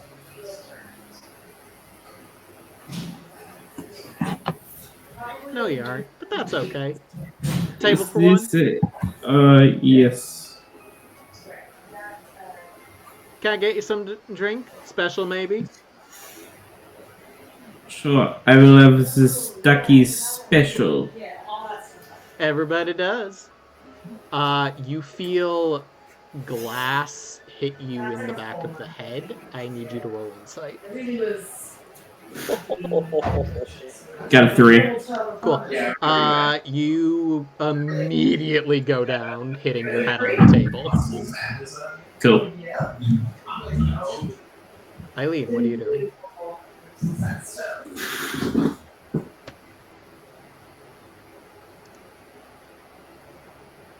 Sadie.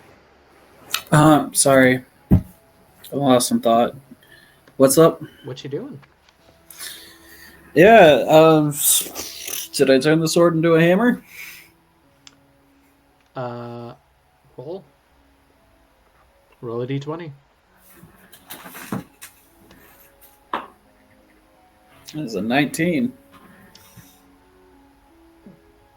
It's not a large hammer, but it is a hammer. It's fine. I just needed a blunt weapon to see if that would kill this thing. Since a slashing one did not. You slam the hammer into it, and it eats it. Cool. And then... You're hearing more screaming from that hole in the wall. Yeah. So, the one... How close is the one ooze to the hole? It's in it. In it? Okay, and then the other one is just, like, biting my ankles? It's fully around your legs, like you're standing in a puddle. Okay.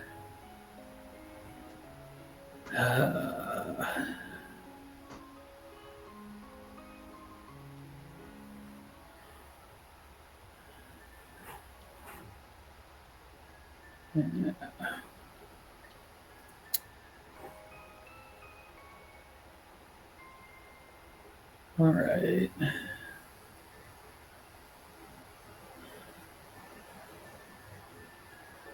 Let's see how limited supply is.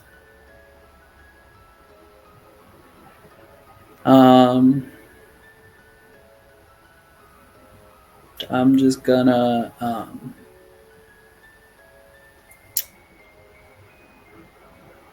sit down cross-legged in the puddle.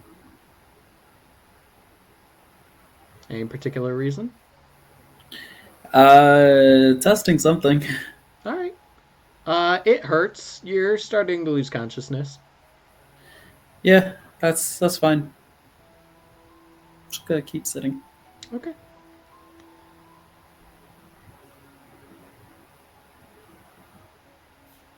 Arlo. The cat's leading you through, and you soon find yourself back in the foyer.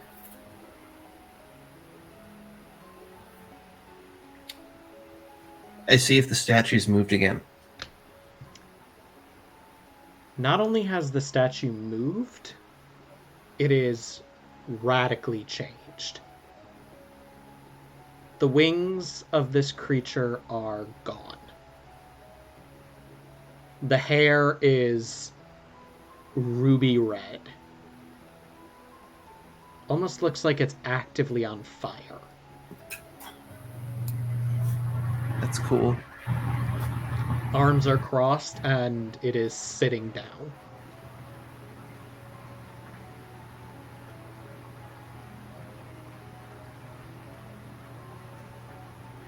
But its head very quickly turns to you as you enter the room. Cocks a little bit.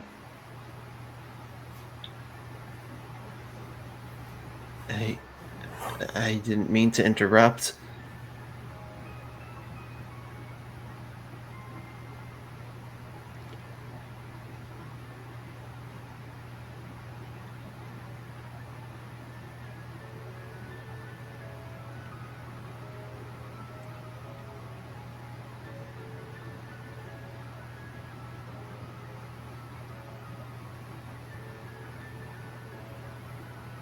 Meow!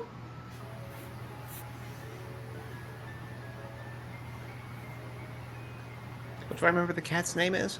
Iraga. Araga.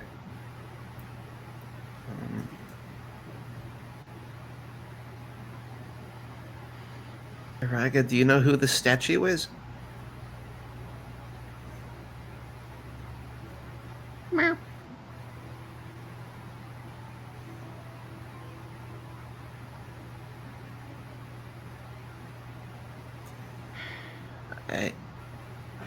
I asked the statue. Do you know the safe way out of here?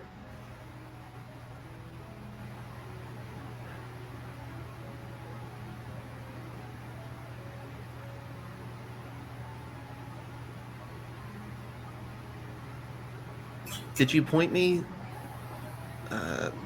before when I went up the staircase?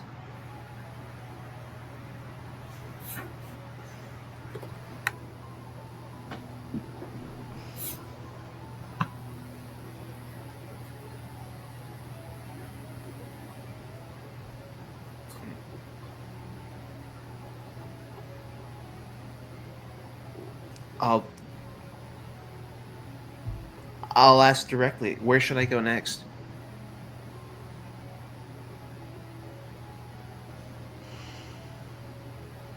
I guess Araga and I are together now, apparently. You watch as she points at the cat and then points at her ear. And then points at the cat again.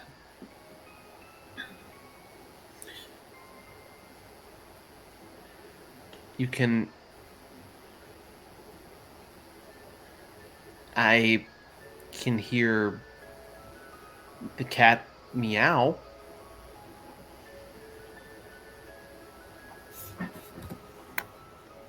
You watch as the statue kind of folds its hands, places them on its chest, and then kind of thrusts them outward. You hear as Iraga.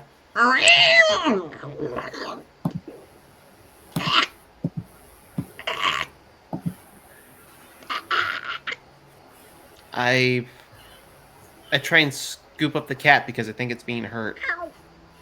This is very uncomfortable. What's it doing? You're talking? Trying to. Calm down, you stupid cat! You watch as a hairball hits the ground.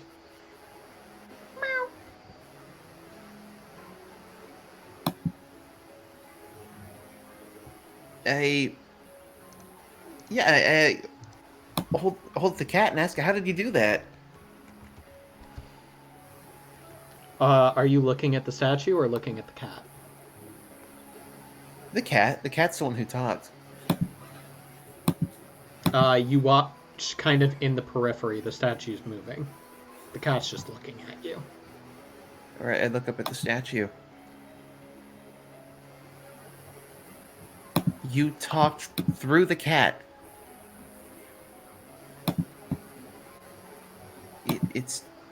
It seemed to hurt him.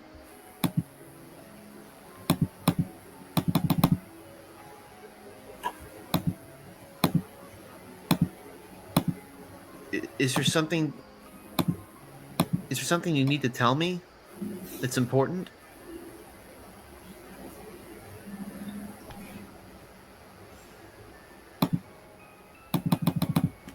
All right, I'll try to understand without you have to talk through the cat.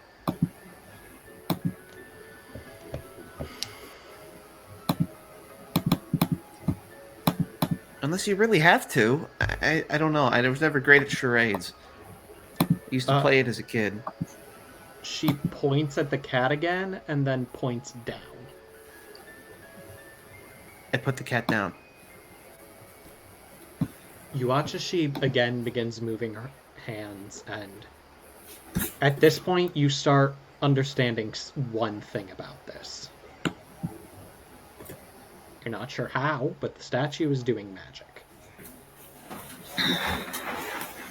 You watch as Iraga kind of gets its hackles up, and this time instead of kind of choking, it just scratches deep gouges in the earth. Far deeper than any cat's claws should get into a stone floor. Mm-hmm. And it takes a minute, but eventually Iraga spells out,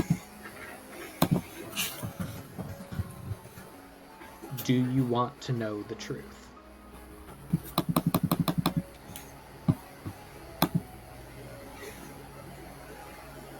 Yes.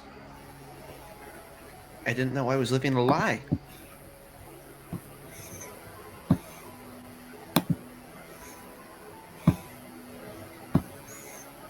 I can show you. Who says that? The cat or the statue? Iraga spells it out in the floor. Oh.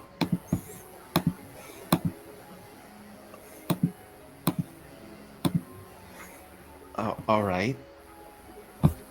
Show me.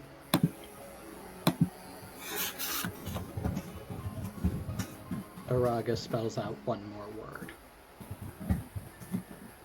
Surrender.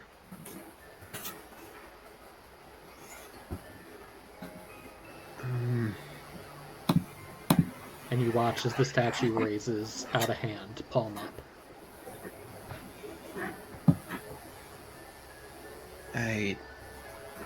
I don't know what it means to surrender. I didn't know I was under attack. But I'll take its hand.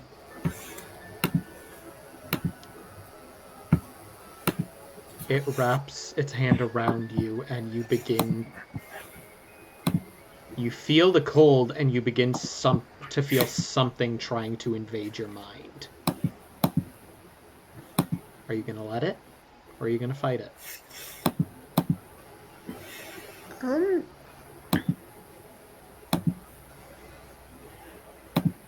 This is the weirdest thing that's ever happened to me. I'm gonna let it. Okay. Your insight goes up to 6 as the consciousness of this individual invades your own.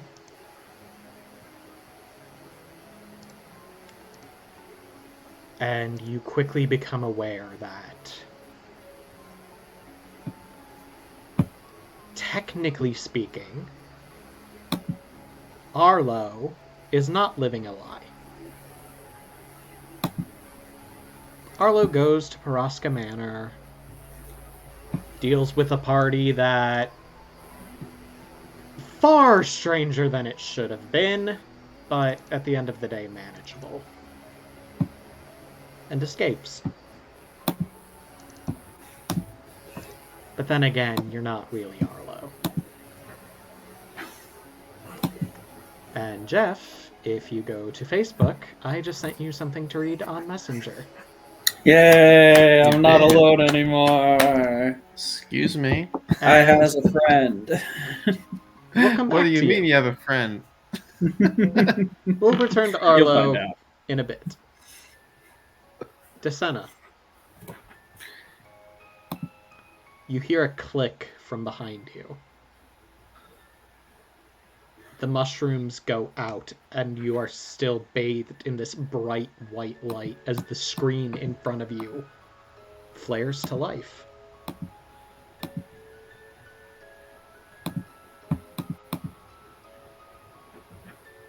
What are you doing?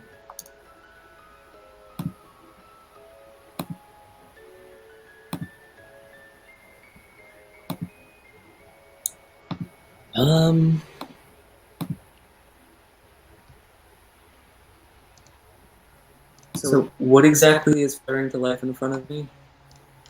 At first, it's just a blank screen almost, just a square of light reflected on a white canvas. And then words appear.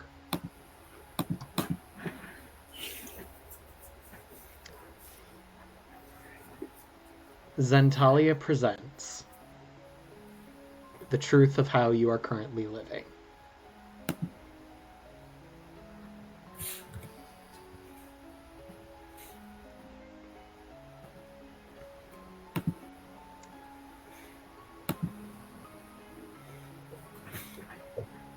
I mean, yeah, she would probably be... Nothing about the night has been normal, so...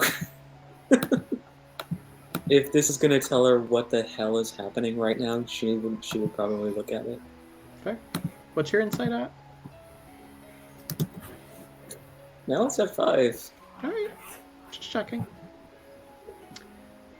Those words are replaced by reality. An interactive experience. Oh, it's a PowerPoint. I got it. Question 1. Do you think the world you are currently perceiving is real? And then kind of, these are like up above you. This is a massive screen. Closer to the ground and about at your level, the words yes and no.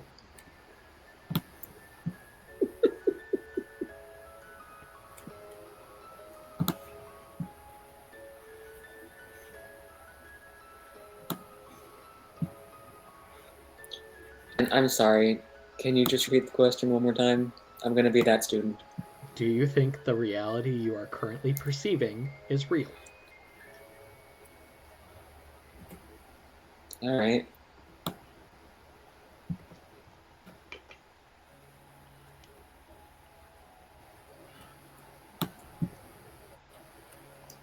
Well, given all the events that have happened so far, between the statue and the music, and that whatever it was trying to eat Toos,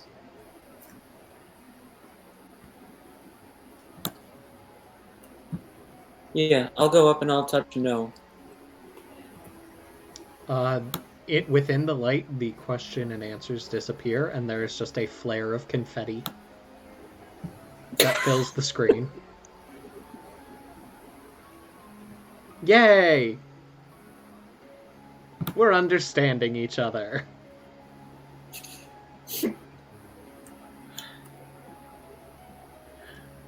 Do you know what is happening?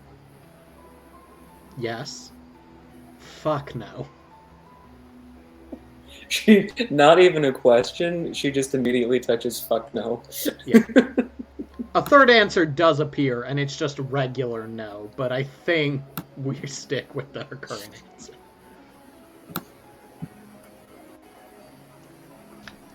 Understandable. It's very clever. Or at least it thinks it is.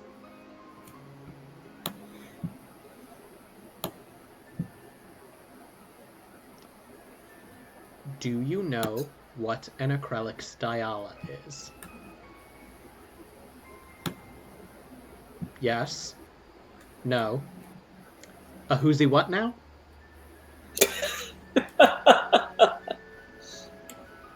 That would actually take her a few... Oh. My apologies. A fourth answer. No, and I really don't want to.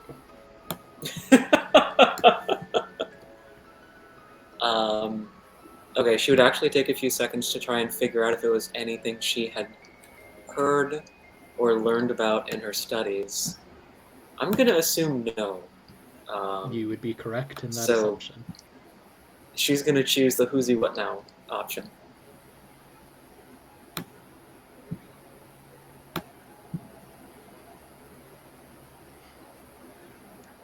The word sigh comes up with the asterisks next to them on both sides.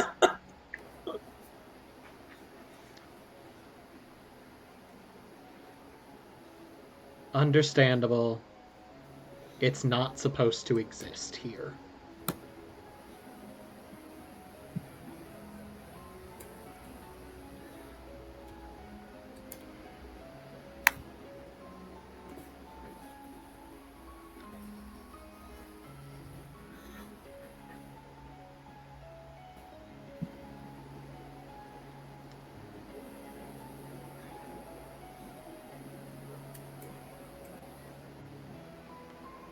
I'm going to show you some images. Is that okay? Yes? No? Who the fuck are you?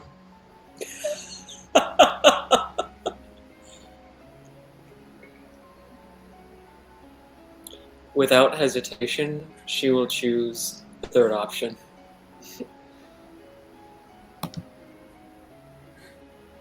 That only matters if you want to wake up.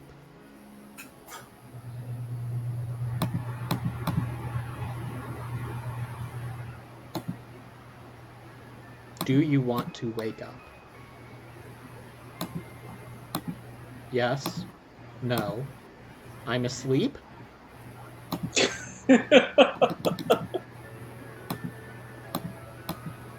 Yeah, third option. She is so utterly confused.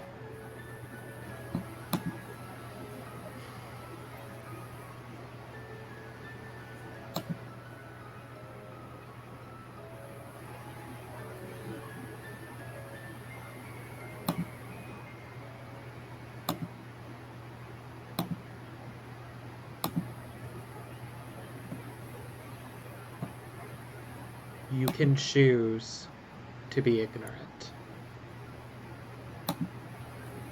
To live this life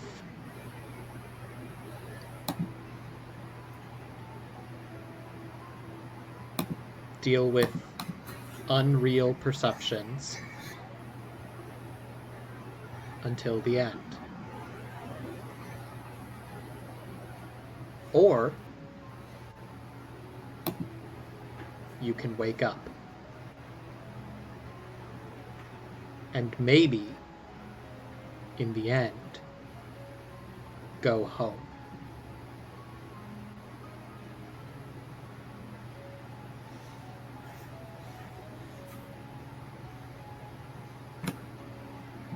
Make your choice. And down below, a few options appear. I am happy as Desena.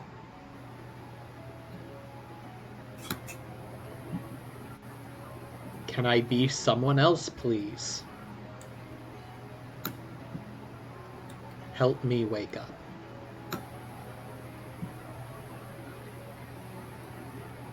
In kind of smaller print below it,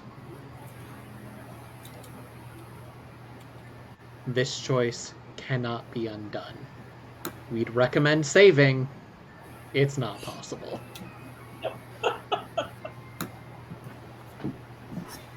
I was just thinking about a save menu. All right.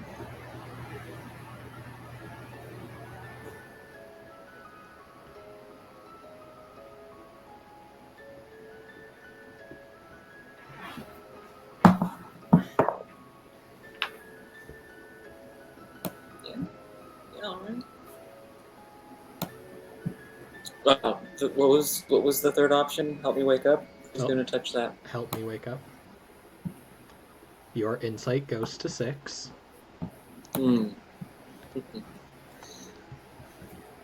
The cavern behind you vanishes. It's not real. Never was. Well, it was, but you're not in it.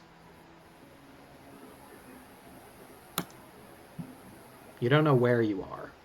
Not really. But what's in front of you is entirely real. You're confident of that. Just as confident that you're not Desena. Never really have been. Never really will be. And if you look in Facebook Messenger, I have sent you some reading material. Get with the program, Brennan.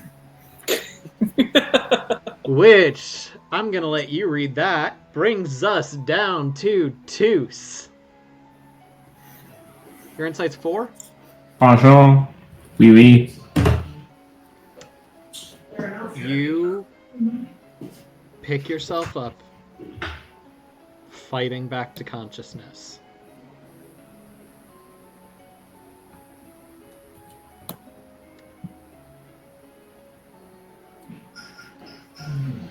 You're back in the study.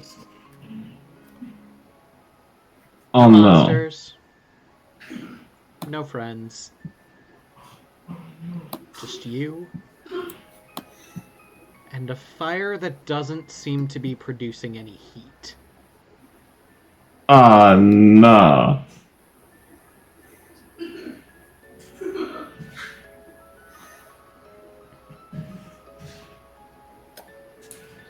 Is there wine nearby? There is not. Hmm.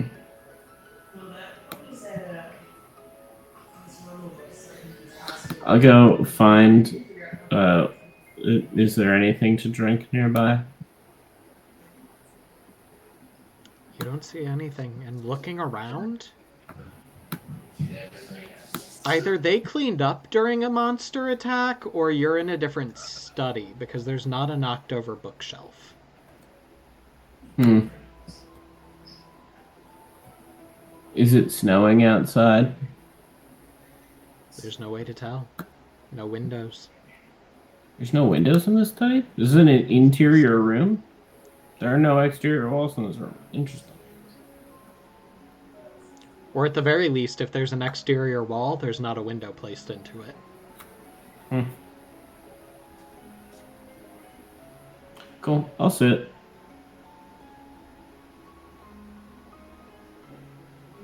You sit. The fire You think it's crackling, you don't hear it. Or feel it, and you're cold.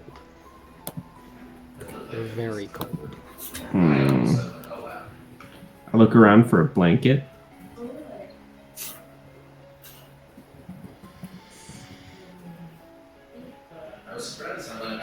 You find one. Cool. I pull it, bring it over to the chair, and I sit. Continue to sit.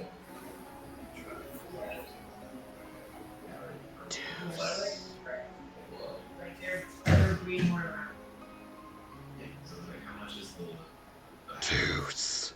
This is 173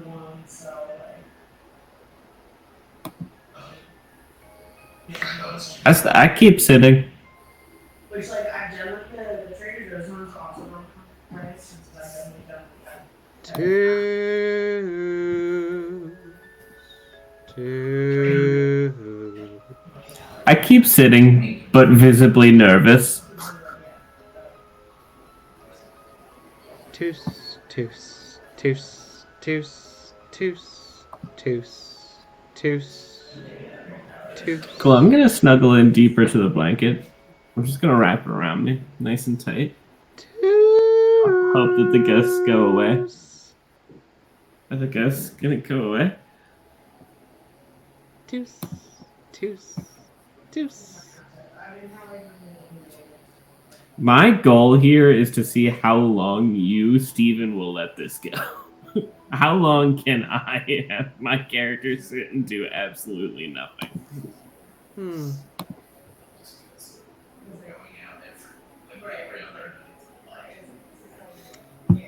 Well, I'm going to answer with a question. Does Toos react as a finger goes from the, like, where the skull meets the neck and just lightly trails down it?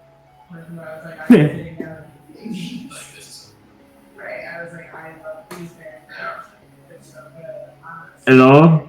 Bonjour? Bonjour, ghosts. Bonjour, ghosts. What do you want? Bonjour, ghosts. What do you want? Ghosts, we can be friends. Do you We can eat? be friends. I am a famous chef. I can cook for you. Ghosts. Friends. Yes. And glimmering in the air in front of you, you see basically bust portraits of Nuria, of Desena, of Arlo, of Artok, of Lady Myra, and Cersiva. Friends kill for friends. What? What does that mean? What? Kill for friends.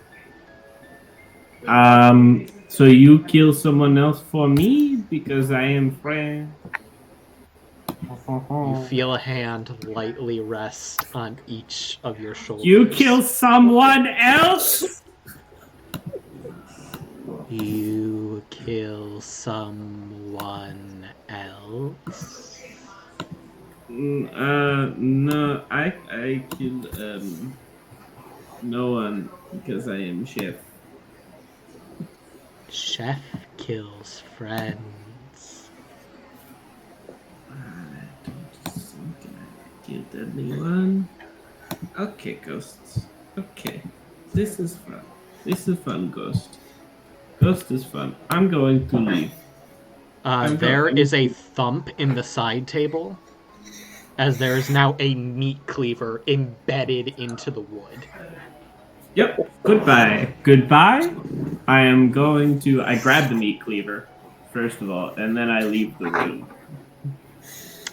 You open the door and see Lady Nuria passed out on the floor in front of you. Step over the body. Keep walking. Just just gonna leave her there? Uh-huh. Okay. What a You pro. continue walking, and you find yourself in the foyer. I try the front door. Immediately covered in snow. Cool. I try to scramble out of the snow. Yeah, that's easy enough. You're freezing now, but I find another blanket. also, there's a little movement coming from the snow. Try to close the door. Yeah, I'll allow it. There's still some snow on the floor in here, but you managed to get the door closed. Cool.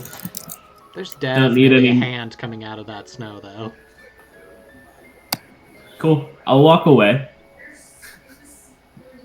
2. I'm gonna walk so calm, you would not even believe it. 2. I'm gonna walk like this is my house. You're right, I don't believe it.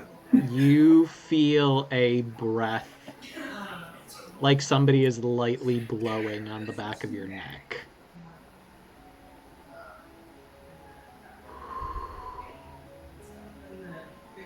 I will keep walking to the wine cellar. You walk to the wine cellar, and instead of finding wine, you find a bed.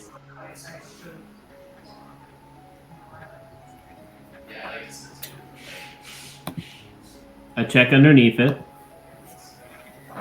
Nothing there. Alright, no monsters on the bed at least. Oh, no monsters. 2. Monsters don't hide under the bed. Okay, where do they hide? The covers are pulled back of their own accord. Don't worry. Sleep it off. Cool. I will exit the room. Wonderful. I think I need you to make an insight check at this point. Yeah, fair. So 4. sleepy. Okay, you're fine. Well, fine is a relative term. You don't want a mat? I'm going to search for a higher ground. See if there's a way out of the snow. I'm going to find stairs. You make it back to the foyer. There are stairs up there. Yeah. Cool. I'll go upstairs. You head upstairs, and Lady Myra is standing in front of you. Hello. I will keep walking. But where are you?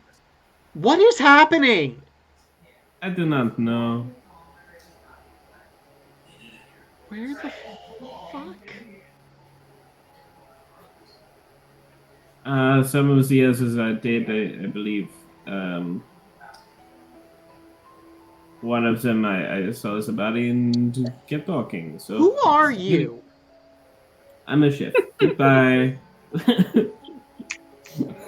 What the fuck? You keep walking. You can follow if you want. Just don't try to breathe on me. You feel another breath on the back of your neck. Not you either. She is a good 20 feet away from you. I'm not crazy. Not crazy.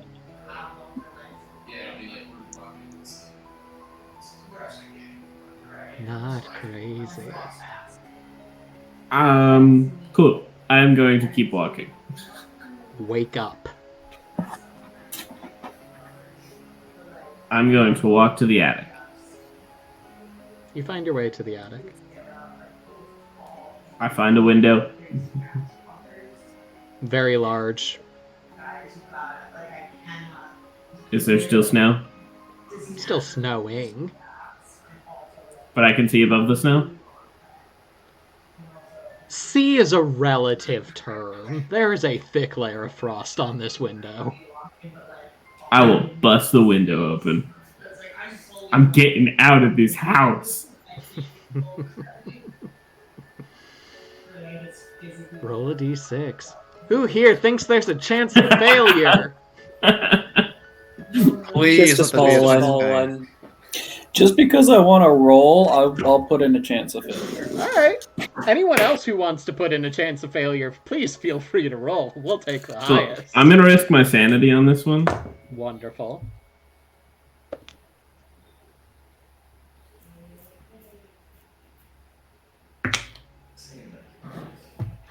What'd you get, Toos? Is your sanity higher?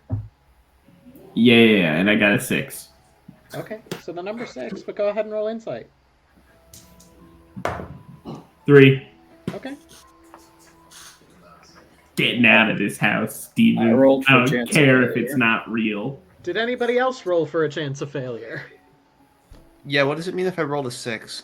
It means I I also also- rolled a 6, and Toos ain't getting out of this house. I also rolled a 6.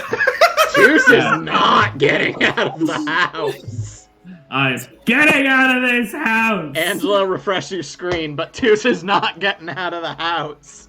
I like to imagine out of nowhere, Toos is immediately surrounded by walls of concrete and is unable to move any further in any direction. I'm gonna modify it a little bit. The window's still in front of Toos. The room is still the same. Nuria is to your left. Lady Myra is to your right. Bonjour. And a lot of mannequins.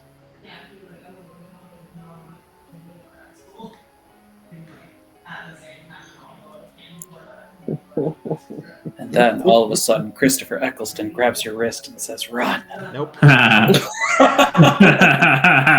Eileen, That's me. you see their exact names escaping you. You know it, but you don't. You know they go by Toos right now.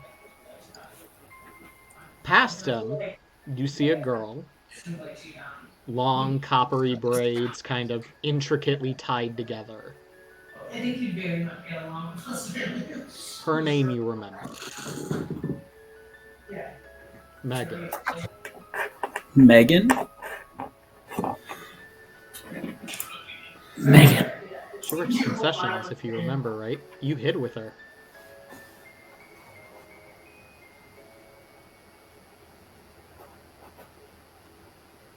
You And know she's exactly. just past Toos? Eyes wide. What the fuck is happening?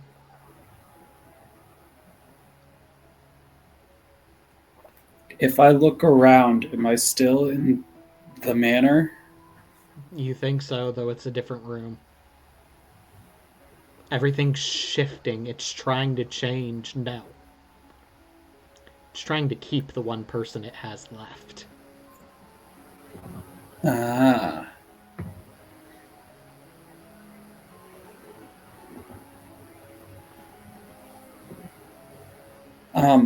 What's in this room currently besides Megan, Toos, and I? A metric fuck ton of mannequins. Cool.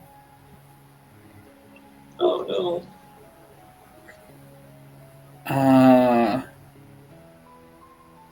I will walk up to Megan. And is Toos... Sorry, is he frozen in place? Is he still moving around, or is he just... Toos, what are you doing as the two ladies stand on either side of you?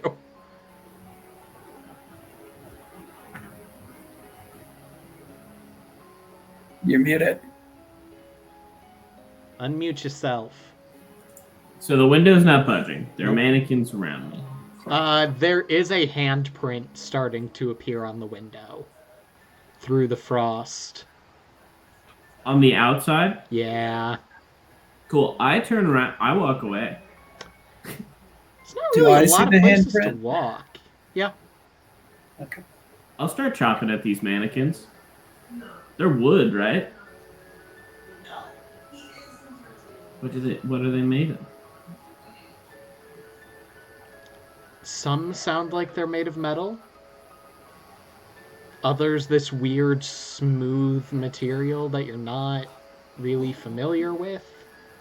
Cool. I'll bust my way through these mannequins, definitely not robots. Yeah.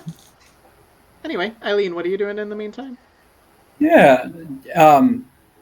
You said there was a handprint appearing on the window, right? Yeah. Is it obstructing enough that I can't see out the window? I mean, the frost is doing that. Okay. So I've no way to tell where in this manor we could possibly be. Right. I mean, you can probably assume you're in the attic based on the slanting of the ceiling above you. Okay. And then Toos is just hacking at mannequins. Yep.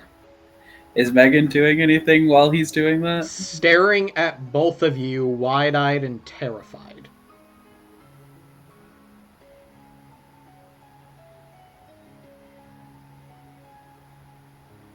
Do I get the sense that she's truly as confused about what's going on as I am?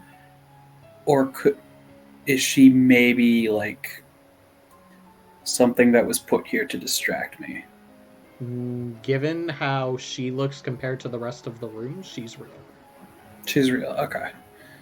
Whether she's actually that confused, well, who the fuck knows? Right. But she's real, and the fact that you remember her name but not Toos's, she's awake. Okay.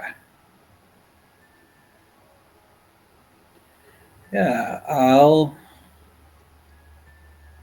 walk up to her.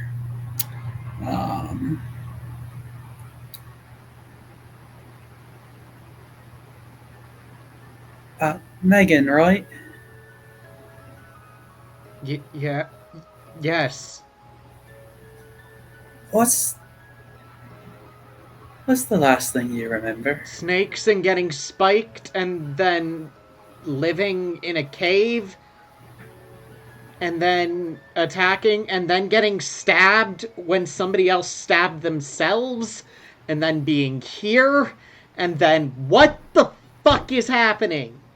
Wait, you said getting... I think I am close to figuring it out, but I need you to answer a couple of questions for me as best you can. Should we be worried about that? Pointing as Toos is hacking through mannequins. If what I think about him is correct, then no, we've nothing to worry about for him just yet. Really? Okay. I did say just yet. Okay, you said getting spiked. What do you mean exactly?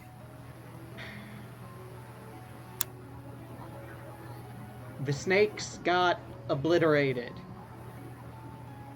Some fiery thing, and I thought because you and your sister ran, I thought it'd be a good idea to run, but as soon as I got outside, this strange silvery spike just jabbed me through the chest and started pulling me to it, and then I think I blacked out and had some really fucked up dreams. What's the first dream you remember? Underground. I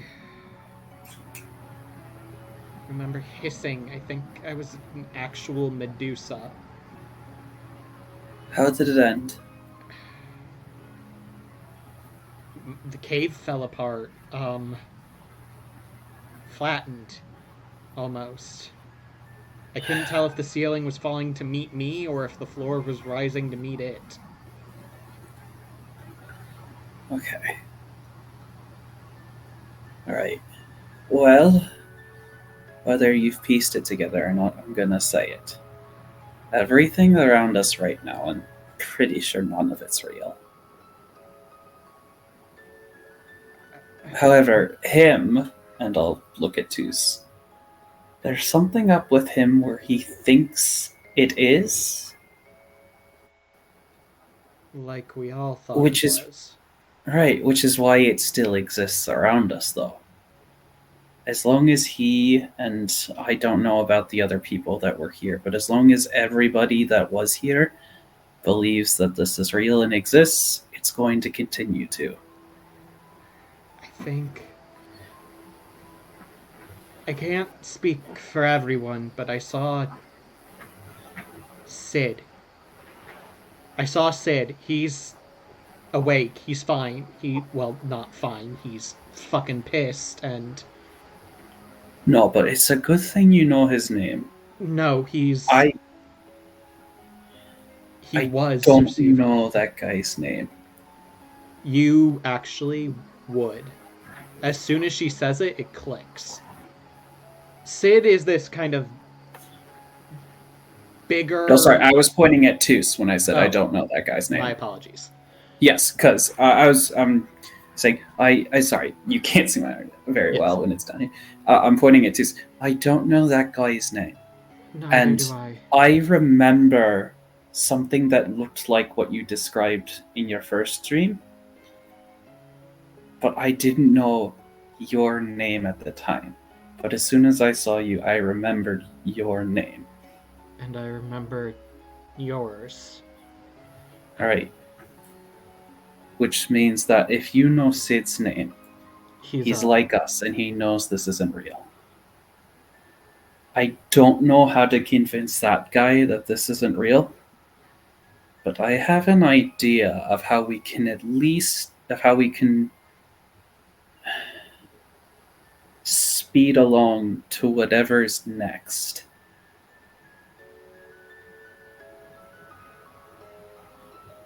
I might have a way to help. But we need to get him to the foyer, and we need to find a way for him to listen.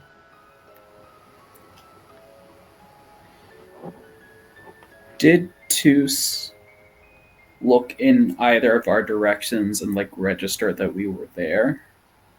Or are Yeah, we he go talked to there? you too. Toos, you can also, I mean, it's a little harder to make out all the words with, the clanging and the smashing and the chopping. I got no clue what they're talking about. That they're obviously crazy. They don't know what they're saying. It's all right. You gotta get rid of these mannequins, right? Yeah. Get out of here. Come on. How big is Toos again? Normal especially size. in comparison to the mannequins. Well, he is definitely shorter than the mannequins.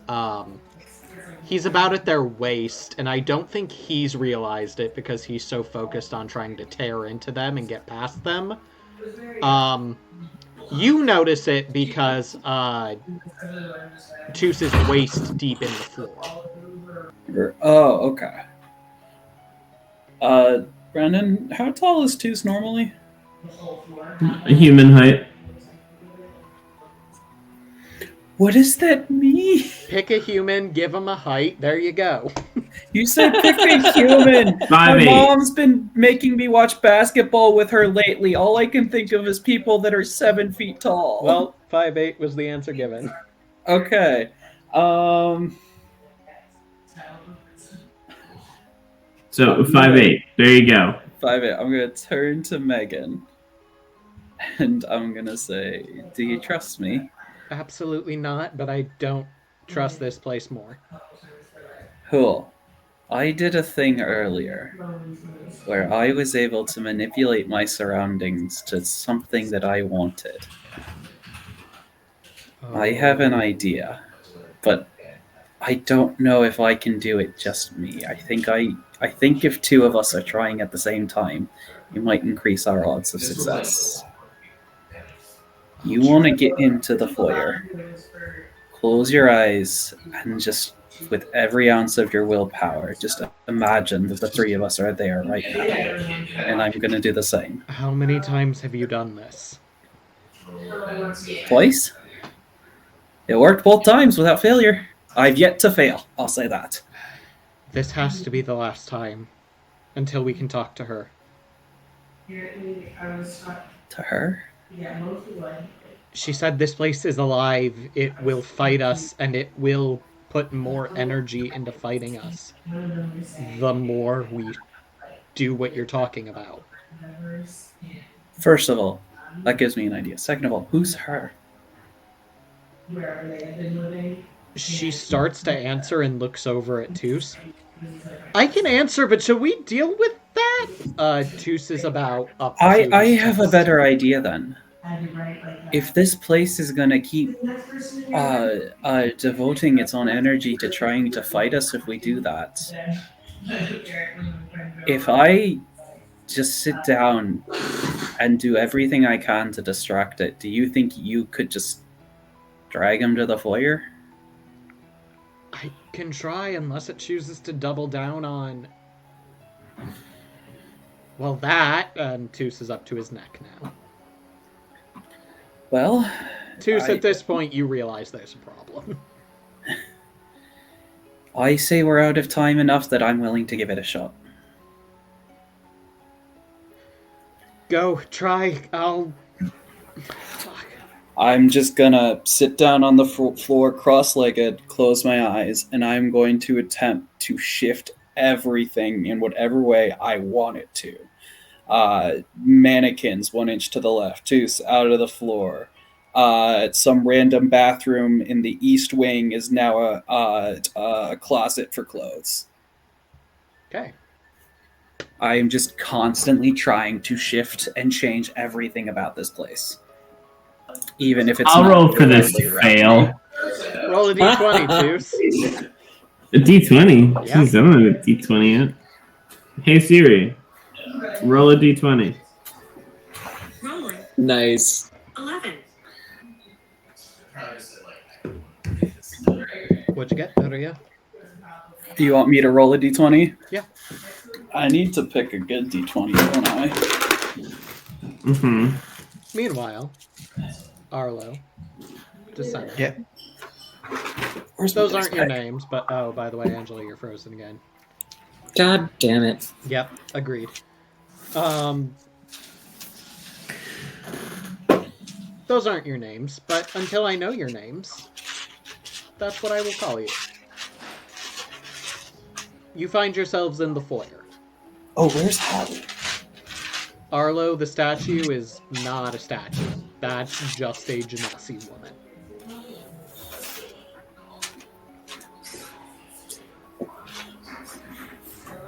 A familiar one at that. You found a battle axe with her. Or sort of. Memory's complicated. Is this reality? Am I awake? No. Yes. Still stuck inside. But you're aware you're inside. So that's the first step. Is the second step knowing what my name is? Because it's Out not Arlo. out of character, Jeff, you just get to decide on a name. And we'll talk more about that afterwards. But if you want to at least decide on the name now, you... Same goes for you, Angela. Basically, you're creating your fourth character. Your fourth and final character. But all I need right this second is a name.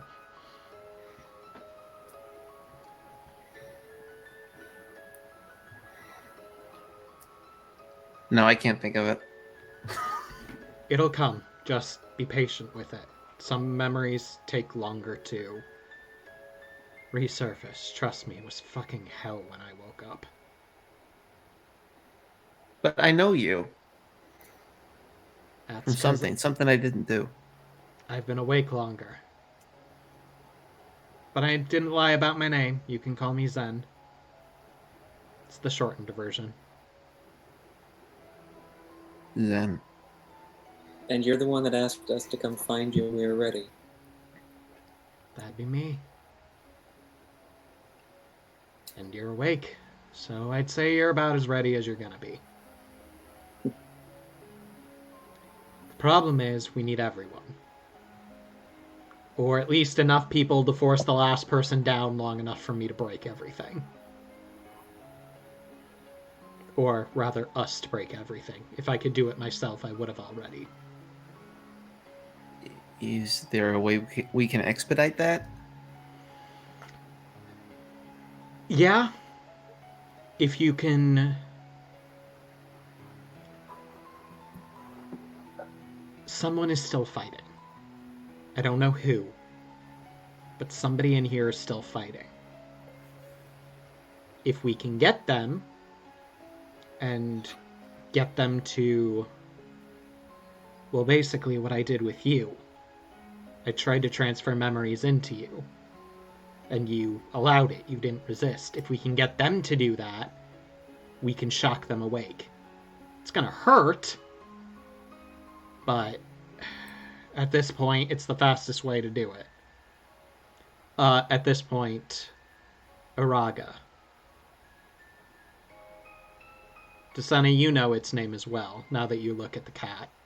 You're not sure how you forgot it, but the cat's always been there. The cat's been around town. And actually, what the three of you would know, Eileen, currently Arlo, and currently Desena, Iraga is literally a stray cat. A little more dangerous. There's definitely something magical about it, but magic wasn't all that uncommon for you, even when it broke. But Iraga is mostly harmless if you leave him alone or give him food. Or take the time to just call it by name. It still might scratch your eyes out if you get too close after calling its name, but, you know, it'll pause before it does so. It'll give you a chance to rethink your actions first. But you watch as Iraga kind of begins winding through Arlo's legs before resting on his foot. Arlo, from what you recall, you're probably going to want to stand there for a bit. Or risk claws. Oh, I wouldn't dare. That's just a rule. If a cat sits on you, you're not allowed to move. Yep. It's the rule you're dealing with right now. But yeah, if we can do that. Or, if enough of us are together, we might still be able to shock the system even if one person is fighting.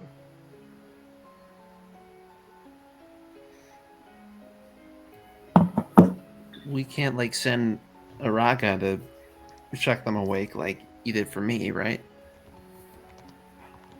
Iraga was helpful, but Iraga didn't wake you up. Oh. Iraga has been awake about as long as I have. Maybe longer.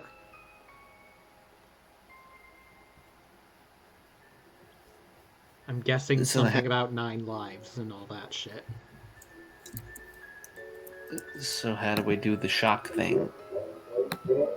Well, first, we need to get them here.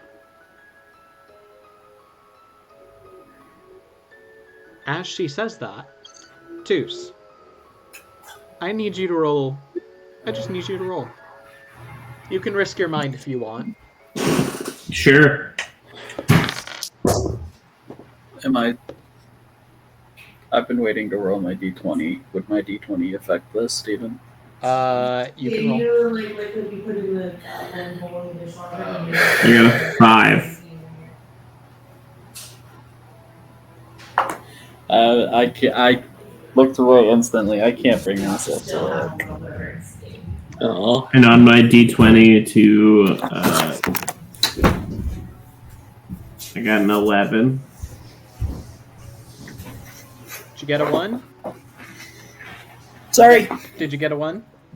No, I got a 20. Oh, cool. So did I.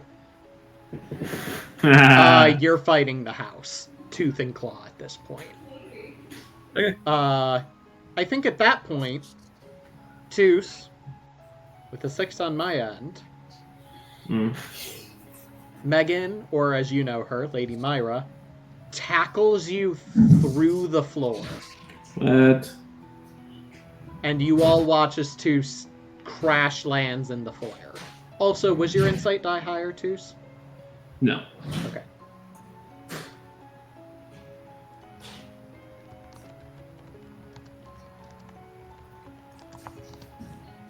So Arlo, you and Nuria, you open your eyes and you're in the foyer. But Arlo, you see Toos crash land with Megan. Her name's Megan.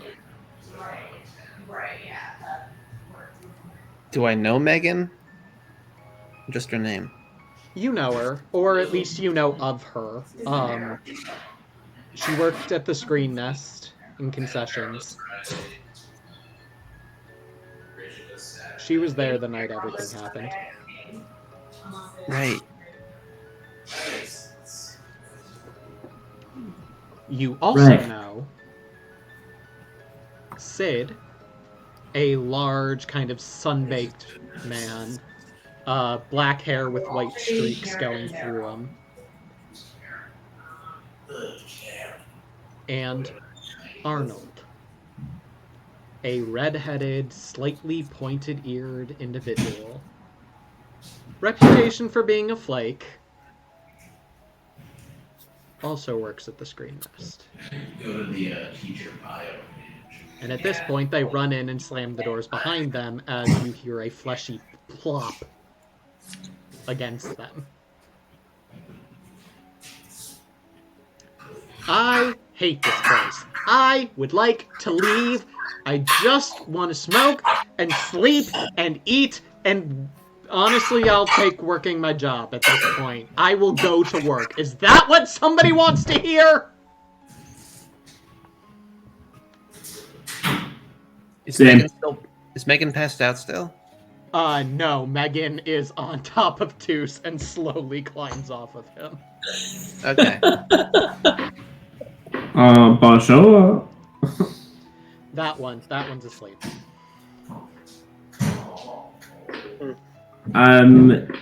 Did you get the, I'm trying to leave, so if you know a way out. You want to go home? I would like to leave this house. Do you want to go home? I would like to leave the house. Honestly, I'll count that. Surrender? What? You have to surrender. She looked and also stop talking with that accent. Arlo and I do not know what you're talking about. I am lost.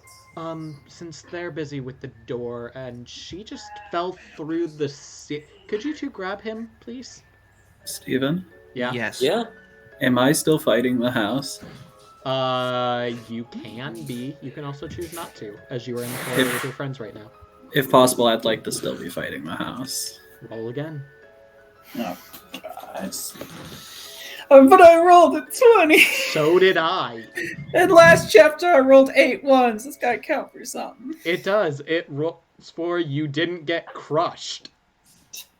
I rolled an 18. Okay. Are you just fucking with the house? Yes. Whatever. I want to keep it busy so it's not looking at Toos. All right. Arlo and Desena, you grab Toos. Toos, you watch as this Genasi woman, who you have not seen here before. Maybe she's one of your hosts, you don't fucking know. Kneels down in front of you. Do you want to leave? Oui. Do you want to leave easy? With a little bit of pain? Or do you want to be difficult? Or do you just want to not be? I choose. I'm confused by the third option. Is there a no pain where I be? How did What? I put this with, are you happy being Toos? Do you want to be somebody else, or do you want to wake up? Ooh. I mean, I am Toos. I am happy as Toos. That is all I have ever known. I'm gonna turn him around. So we're holding him and shake him. It's like, you have to remember, you have to wake up. It's me. It's Ronnie. Wake up. Like shaking him silly. Ronnie. Listen to her. Surrender. Look, if you are all going to hurt me if I do not surrender, then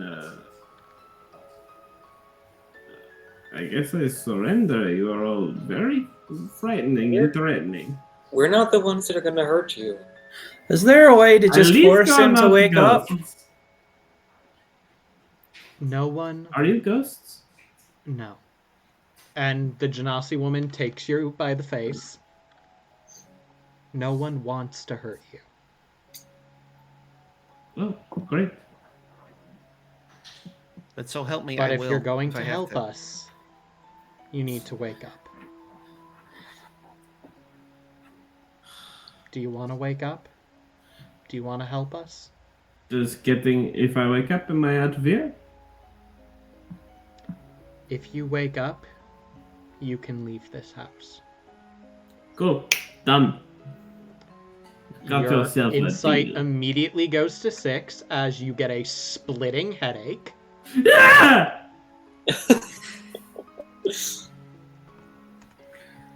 I Youch! have to do 2 things at once. This is going to be fun. You are not Toos. Never were. Not really. Toos was real. Lived his life, went to a house party, cooked some good food, nearly got cooked himself. It was bad. But, you know, he mostly got out. And finally, Breck, I have sent you something in Messenger. Neat. However, all of you are awake. So, as the final steps with these characters, well, I think we should let Stream in on the secret, no? Are we still in that manner, or is that faded away at this point? That's where we'll start next time.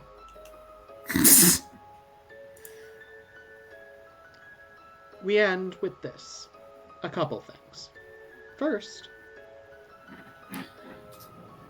what all of our players have come to realize as they have raised their insight to ungodly levels and learned the truth.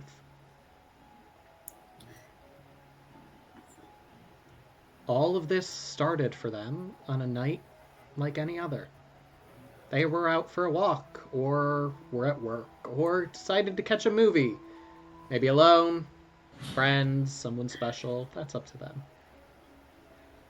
Or the night was unusual, unlucky. They had a test they were studying for at the library, and they had just left.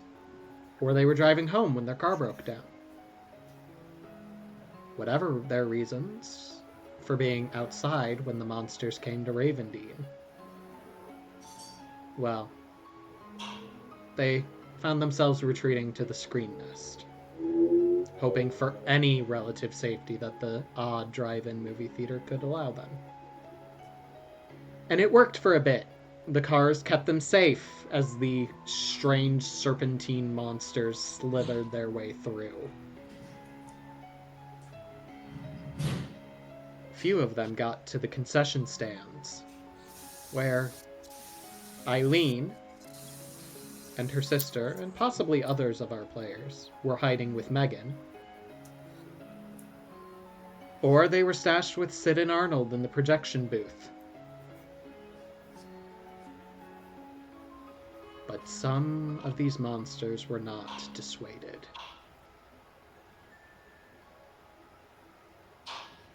Screams followed. This group wasn't found, but others in Ravendine were not so lucky.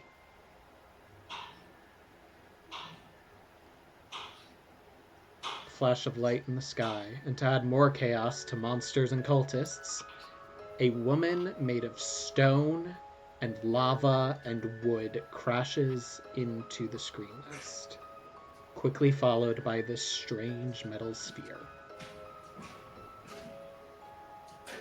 The impact shook the ground, killed most of the monsters, as any meteor slamming into the earth is likely to do. Or any survivors fled immediately. All of you took that as the chance to escape. But you weren't lucky enough to escape. You found yourselves skewered by silver spikes that protrude from the sphere.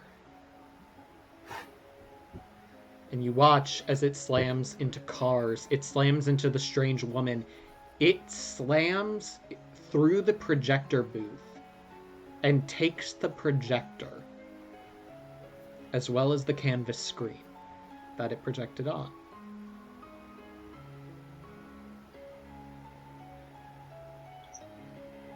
Maybe you fought.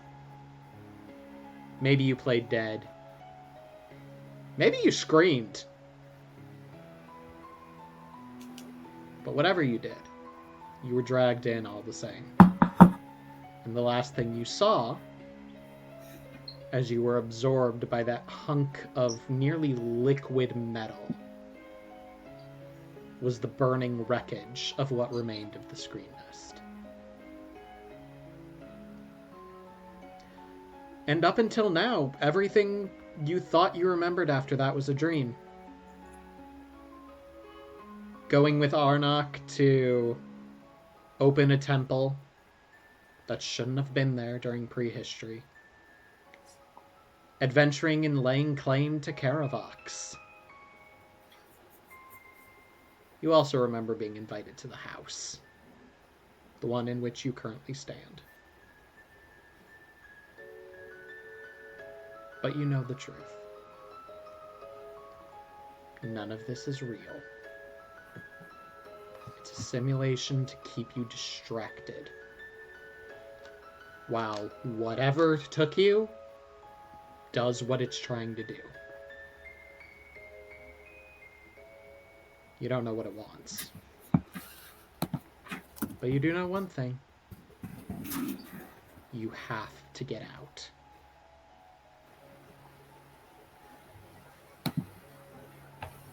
And that's where we leave the four of you. As in present day Paraska Manor,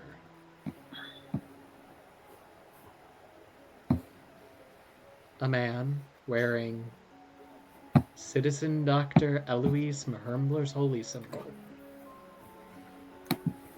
watched by beings from all different times, ascends the staircase to the case where Caravox lies. The museum's been closed for hours at this point. Dead of night.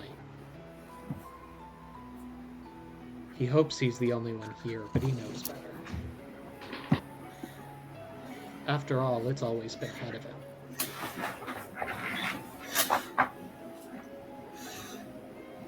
Hell, killed a woman in a library before he even knew it existed.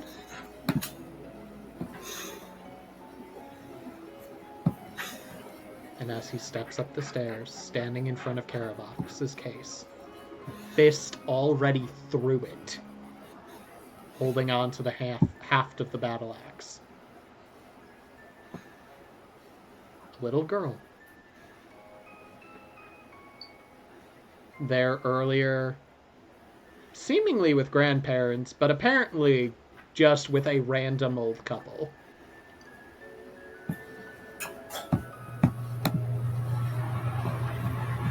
The girl turns to him, smiles, and pulls Caravox into itself, adding it to the simulation proper. After all, it can't kill you in the simulation. It's just a simulation. these avatar bodies of yours, they can't be harmed. Then again, if Caravox hits the avatar, it doesn't do so well. Not for the person the avatar is attached to. And that is where we end both our game and Chapter 3. Brendan Lee Mulligan walks out from a side room. Oh, I didn't know we were allowed to take things. Immediately, the little girl's arm extends far longer than it should and spears through Brendan Lee Mulligan's throat. I think at that point, Brendan C. Mulligan steps up from behind him. Oh no, my brother is dead. Whatever shall I do? Brother, Oh no, I must call the authorities at once. The thumb that has already gone through Brendan Lee Mulligan's extends again and goes through Brendan C. Mulligan's brain. Oh no, it appears I am joining my brother. Oh, I'm so glad little girls come with 2 arms. Oh, At the least other we go arm is out occupied together. with dealing with the cleric, who is now probably going to try to kill her. But Damn it. that's the end of our game, folks, and our chapter. At least Brother, we died remember together, the dragon. Dragon these nuts across your face. Oh my god. brother. And they're dead. It's the worst bit ever. Rip in pieces. So, we will probably take a brief break for our players to situate themselves in the system of Chapter 4. Mm. And when we come back, we'll see if they can escape the strange simulation creating being they find themselves in, or if Caravox will reduce their bodies to pulp before they can even breathe. That one. Either way sounds good. Either way, it'll be a good story. Can all I someone care please about. reduce my body to pulp? That would feel great. I would love to. You are in a different state than me. Damn. And Sadly, that murder state is is not not liquid. worth these gas prices. Fair. So, on a happier note, any plugs? ClomarCon, buy merch and tickets. Do both of those things. A lot of good I haven't seen them, but I assume a lot of good things are being submitted and possibly being run. I don't know. I haven't looked, but Probably. I don't know. I'm not in charge of any of that. neither But am I. If you want to do something, you have until March 13th at a certain time. I think 1? Yeah, that sounds right. That's what it is now. What else we got? Tune in on Wednesdays to watch me in first class. Oh. No. Is that done for a So, bit? we just finished last night. If you didn't watch it, you missed it.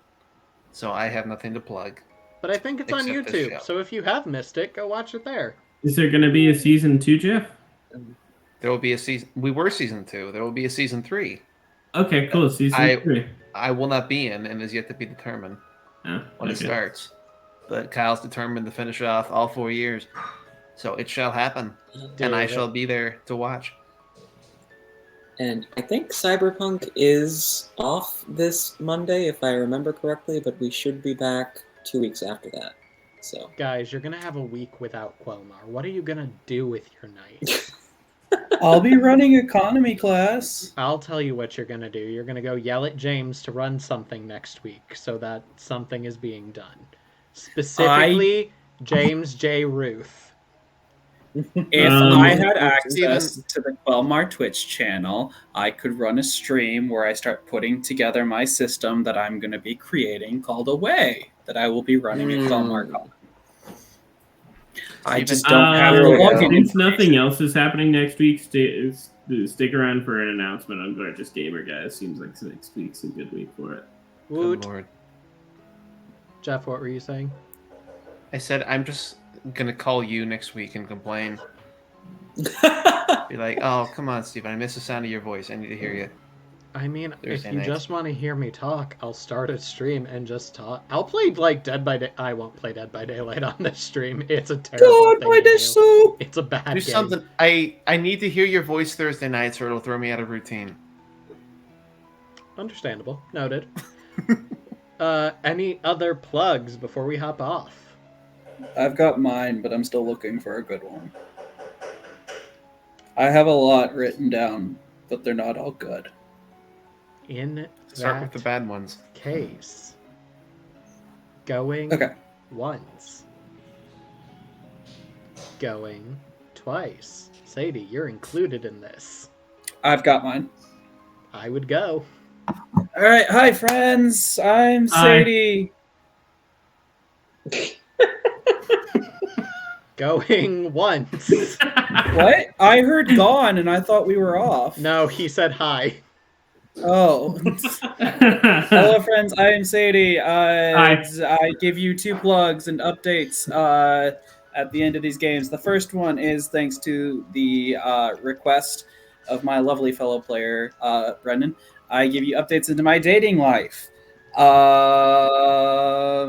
update is I got asked out earlier this week.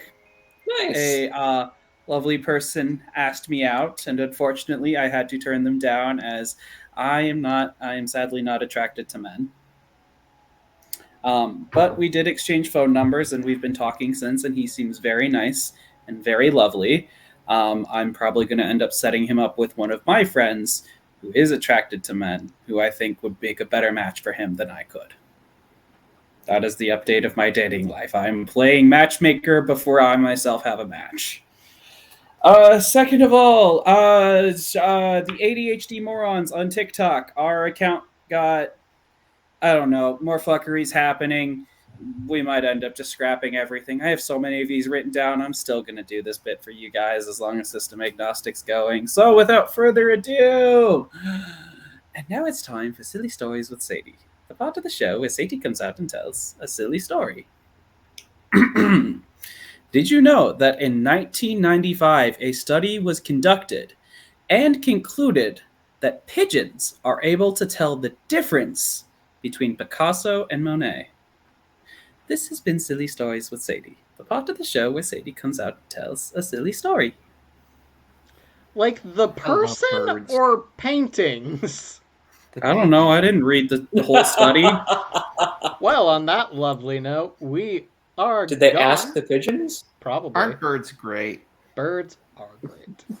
Friends, what do we say at the end of the game? Keep Let's rolling the dice. play Keep rolling the hockey. I'm sure some of those were I right. did it. I did it in chat. Are we You done? know what? If we're not gone, just